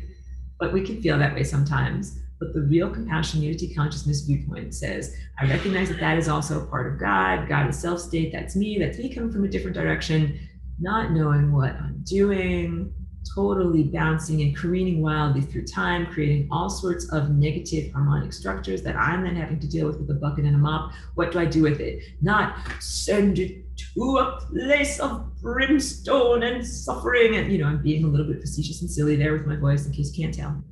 No, not send it to a place of extreme suffering, but instead send it into an entropy, non-existent state where it is not existing, motivating, not volitional, not conscious, not anywhere, and really that consciousness presence then can be re-emitted from the central core, from this singularity state, and go where it's actually supposed to go. Because those things in the viewpoint of unity consciousness is that the troublesome beings that are, making it difficult for you to play your music properly and remain healthy and vital and alive. That might be beings on the membrane of death, or beings who have died, or who did not die well, or who maybe never lived and never had a body. Because again, we're talking about being alive, physical embodiment, coherent light form.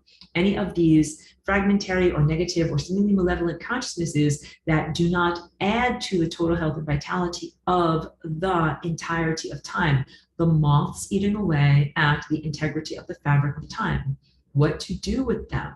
Why are they there? We'll get into that in terms of lesson 18. But the real answer is not like, I hate you, I punish you, I'm blah, blah, like fighting against, dualistic fighting against, endless dualistic fighting against, I hate you, stop hurting me. But instead, the sense of having a place to send them that is a non-existent state where they are not having to continually bounce around in their own state of pain and suffering, causing more pain and suffering. So they would be considered the pain signals of the larger time body. When you perceive them in your life, you're perceiving them in a sense of that they are erroneous signals or erroneous math homework that is not done right with red X's on it. And what do you do with those math equations? They should go into a non-existent state. And that none of that is meant to be a state of punishment, and it is meant to be a state of non-volitional, non-existent, non-being. And so that is what the flying rainbow lasagna is. As a philosophical presence, it represents the state of non-duality.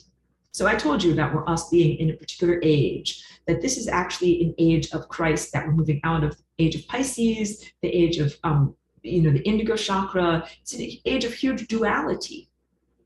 Good versus evil, thing versus thing, the Christ versus Antichrist in the showdown of ages. And then it's like, the World Wrestling Federation, like, oh, I'm going to mortalize you. Well, I'm going to mortalize you. And this fighting forever, ever, ever, ever. Easier. I'm being facetious again and lighthearted in my presentation of this. That is duality consciousness. Thing versus thing, forever, forever, forever. And black versus white, and good versus evil, and this versus this, and this versus this. Contrast. I versus I, light versus dark. Then there's moving beyond duality, which is this self state. And if I haven't said it in this broadcast, I've said it in other ones. The outside surface becomes the inside surface, and the inside surface becomes the outside surface. A blending of the inside and the outside, a blending of past and future. The butterfly is able to jump off the surface of time and fly around through time. Your experience of genetic expression and influence and reciprocal influence becomes expanded throughout and across time. This is taking the time bubble and turning it inside out so that past, present, and future are all now communicative. In that communicative state, you're entering into unity consciousness and achieving the perspective of being able to recognize the interconnectedness of all consciousnesses and experiences, and then a loving rectification. All of this is about consciousness, love, acceptance, love being unconditional love, and the state of acceptance being I accept that things exist, or that the nature of reality exists, and then having a responsible responsiveness to that reality that one has accepted, in stating, I see that these things are happening, and what is my response? As a mature, responsible individual in unity consciousness, what do I choose to do with and to all of these things? So this is also the externalization of the internal mind state, my inner world of thoughts and beings and presence and potentialities and experiences and passions, thoughts and feelings and everything that you cannot weigh on a scale becomes externalized in the external realm. Little ant walking on the surface. Now I'm on the inside, now I'm on the outside, now I'm on the inside, now I'm on the outside. Just like, hold on a second, where's my Mobius strip that I actually finally found? The inside. Here I'm on the inside. Here I'm on the inside. Whoa, here I'm on the outside. You guys just watched. I did not, I'm a magician. I'm performing magic. I did not pick my finger up off of the outside. I'm off of the inside, and now I traveled somehow to the outside. Here I am on the outside. And now I'm back again, moving to the inside, and I never picked up my finger off of the whole entire thing. And now I'll keep going, keep going, keep going. And now on the outside again, inside to outside, outside to inside. The seamless continuum of your consciousness presence. from your inner world of thought generation. Remember my teaching about Christ consciousness, non-religious, non-denominational Christ consciousness, your pineal gland as reality projector emanator, and also my teachings about Merkaba, the receptive and the active aspects of that reality generation mechanism, for lack of a better word. Internal world is externalized, and then you experience your reality that you have externalized, and then you re-internalize it again, having learned from what you have created. Just like as an artist, I have an idea inside. I paint a painting of it. It is externalized. I stand back and I look at it. I'm like, that painting has too much red in it. I'm going to internalize that. And then in the next painting, I will adjust things, and then I'll go in a different direction and make my painting look a little bit different. And then when I look at what I have created and what I have externalized, I'm going to say, look at that. I have done, done things differently. But now, you know what? Now I want to change this. I want to make this part look more this. I want to make this part look more this. You do that with your life. You do that with your body.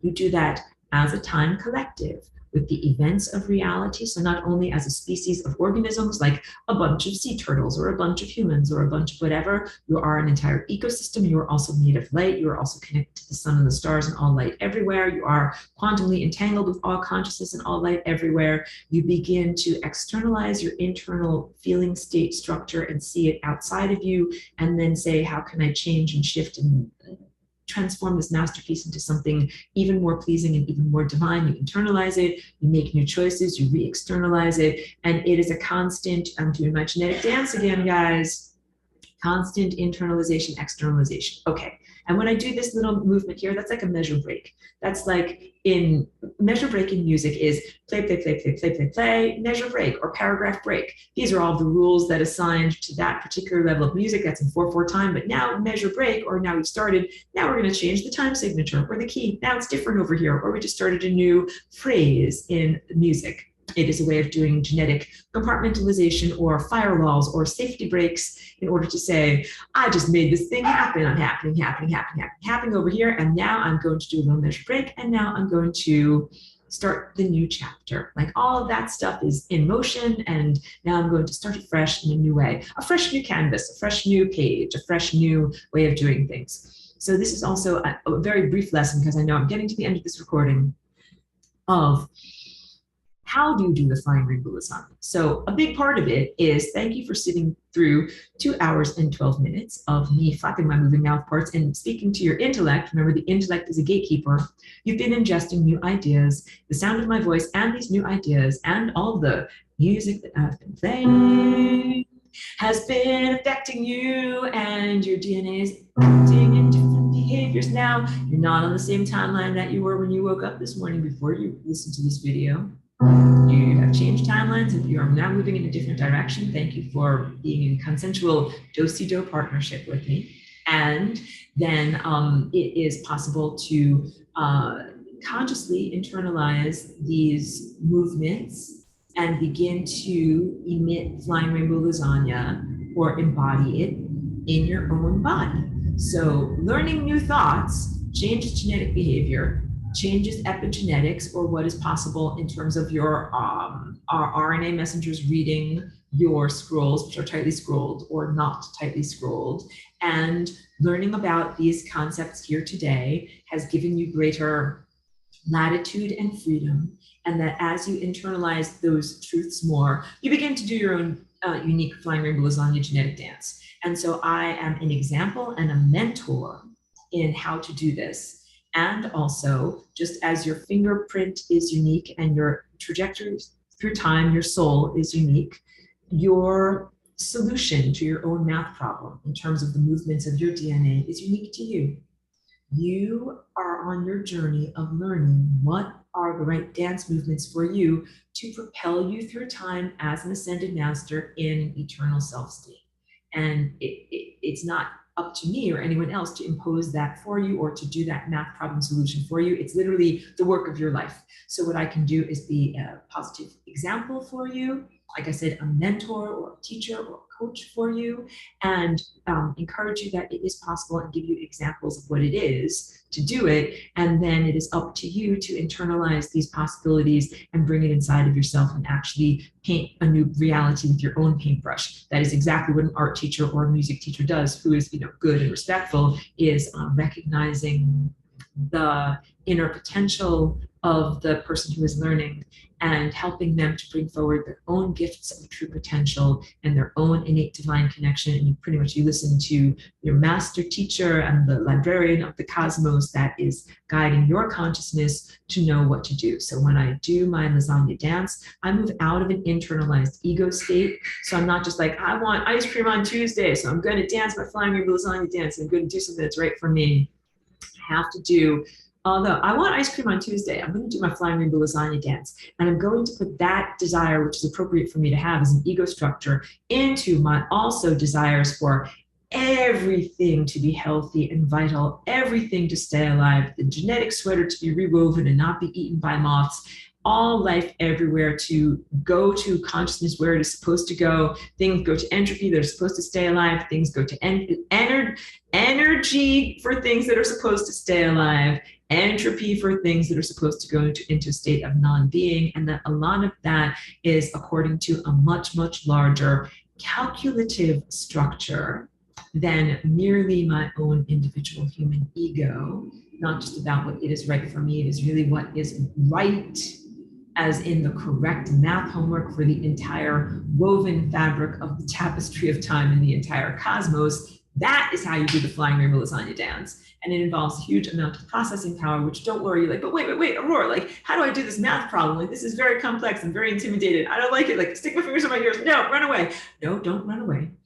What you do is, what I do is, and I would encourage you to do also, is go beyond my ego level, get into a higher dimensional, higher self state that is connected to the processing power of the sun and the stars and all light everywhere. Spoiler alert, I tell you this all the time, you become the stars. That's you up there, out there, all around there. That's actually you shining down upon yourself. I know it's amazing. It's like almost too much to even think about, but that's you, and it involves time and dimensionality and the understanding of where your origins and your destination are. I know we're getting far afield. I'll open the floor to questions now, but just know that stars and light are you. You are light. You are a coherent light being, becoming more and more coherent on your journey towards being a star. And that what I do and what is also available to you is to tap into that level of pure pure structural foundational truth or data. That is what light is, data and truth. And you tap into that light structure, the larger neurology that is exemplified by the stars as individual neurons. And then that is the computer that performs these complex processing power functions that controls and directs how all of these genes should be rewoven so that, let's say, the entire genetic and energetic sweater, quote unquote, makes a beautiful Snoopy picture. Yay! Your Snoopy sweater ends up being woven perfectly into the larger sweater of time, which is not eaten by moths, doesn't have any holes in it, and has a beautiful picture of Snoopy and the Christmas tree and Snoopy's doghouse. Okay, so that, wrapping it up, is the positive note we're going to end on. And now I open the floor to any questions or comments. And Rainbow Body, I know that you asked me a question in the chat that I will reply to you, since it seems to be a personal question directly to me. I will reply to you next time we talk and interact, okay? So it has to do with questions about flying rainbow lasagna, and can flying rainbow lasagna be used in other people's lives? Can it influence other people? The answer is yes, and also it must be done not from an egotistical self state, from the sense of the larger Snoopy sweater. So it's always appropriate to send good wishes, positive energy, and wish to positively influence other circumstances. Just as I said, you can put a Merkaba around a person, an object, a place, a concept, an experience, anything, in order to send positive light and protective shields and force fields to them. Yes, you can fly rainbow lasagna with an object, a person, a concept, a situation, in order to positively influence it, with the major caveat or comprehension, the comprehension limitation of behaviors, that you're not being motivated from your personal self state, just what is right for you as an ego, or just what is right for another person as an ego, but only in the context of the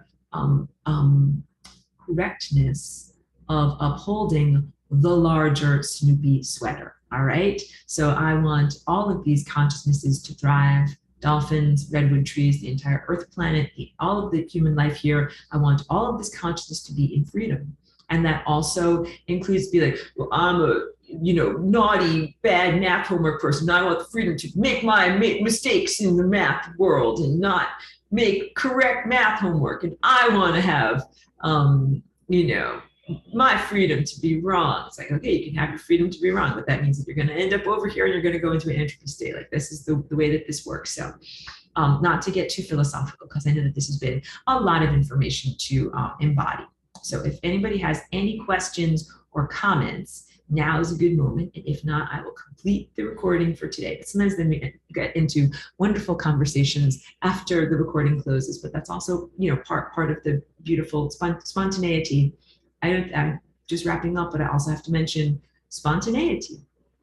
Spontaneity as a hallmark of the Flying Rainbow Lasagna, complexity as a hallmark of the Flying Rainbow Lasagna, and complexity as one of the positive encryption aspects, self-protection aspects of the genetic code, and complexity as one of the positive encryption aspects of utilizing the Flying Rainbow Lasagna, basically being able to jazz, to spontaneously improvise, to come up with new levels of complexity in the genetic code beyond which any pathogens can possibly respond. So it is a positive self-protective mechanism. Just opening the floor to any questions or comments or wonderings, wonderments, or musings that anyone might wish to share in this moment. And if not, I will end the recording for right now. Oh, it looks like someone might have unmuted. Do you have a question or a comment? Yeah. How are you? Great, and thank you for being. I had a question. Does any other religion or spiritual practice speak about the galactic center sending out waveforms that create everything, as you say, the same way as you do? Or is this something that you have brought with you all your own? That is such a beautiful question. I will tell you that I am only moderately aware of human religious structures. When I first came here as a walk-in about 20 years ago, I did do a little bit of self-education, and I did like a brief survey of all the different types of religions that, are not all of them, just Judeo-Christianity, I'm heavily familiar with. I'm familiar with a little bit of the philosophy of Buddhism. I'm familiar only a little bit with the sense of Hinduism and the Hindu worldview and, multiplicity of deities that come out of that. Oh, hi, sweetheart. And I'm moderately aware of the indigenous worldview and different creator stories and, let's say, cosmologies of where does creation come from, what sustains creation, where are we going to. So I am somewhat aware of these different cultural viewpoints so that I can speak eloquently, appropriately within the culture that I'm embedded. I'm not that well educated in terms of indigenous Hindu, Buddhist, and other non-Judeo-Christian formalisms because I'm here in this world that seems to be dominated by the Judeo-Christian or biblical, like Old Testament, New Testament viewpoint of what reality is and what the cosmology structure of that. So I am not that informed to be able to answer your question of whether there are like established human religions that believe in the same types of things that I speak about here. Many religions do contain a sense of creatorship, an origin story, the idea of a creator, the idea of one who sustains, and then the idea of a destroyer, one who destroys. But that is not, I'm at a loss because I will not answer it out of my ignorance I don't know a lot of these religions, so I really can't speak upon that. But what a wonderful question. And for people that are perhaps more informed or educated, that is really wonderful. I'm also just a bit distracted because there's like a couple of loud noises that are going on right now that I was just distracted by. So from the construction that's going on. Yes, I cannot answer your question effectively. Thank you for asking it. Are there any more questions?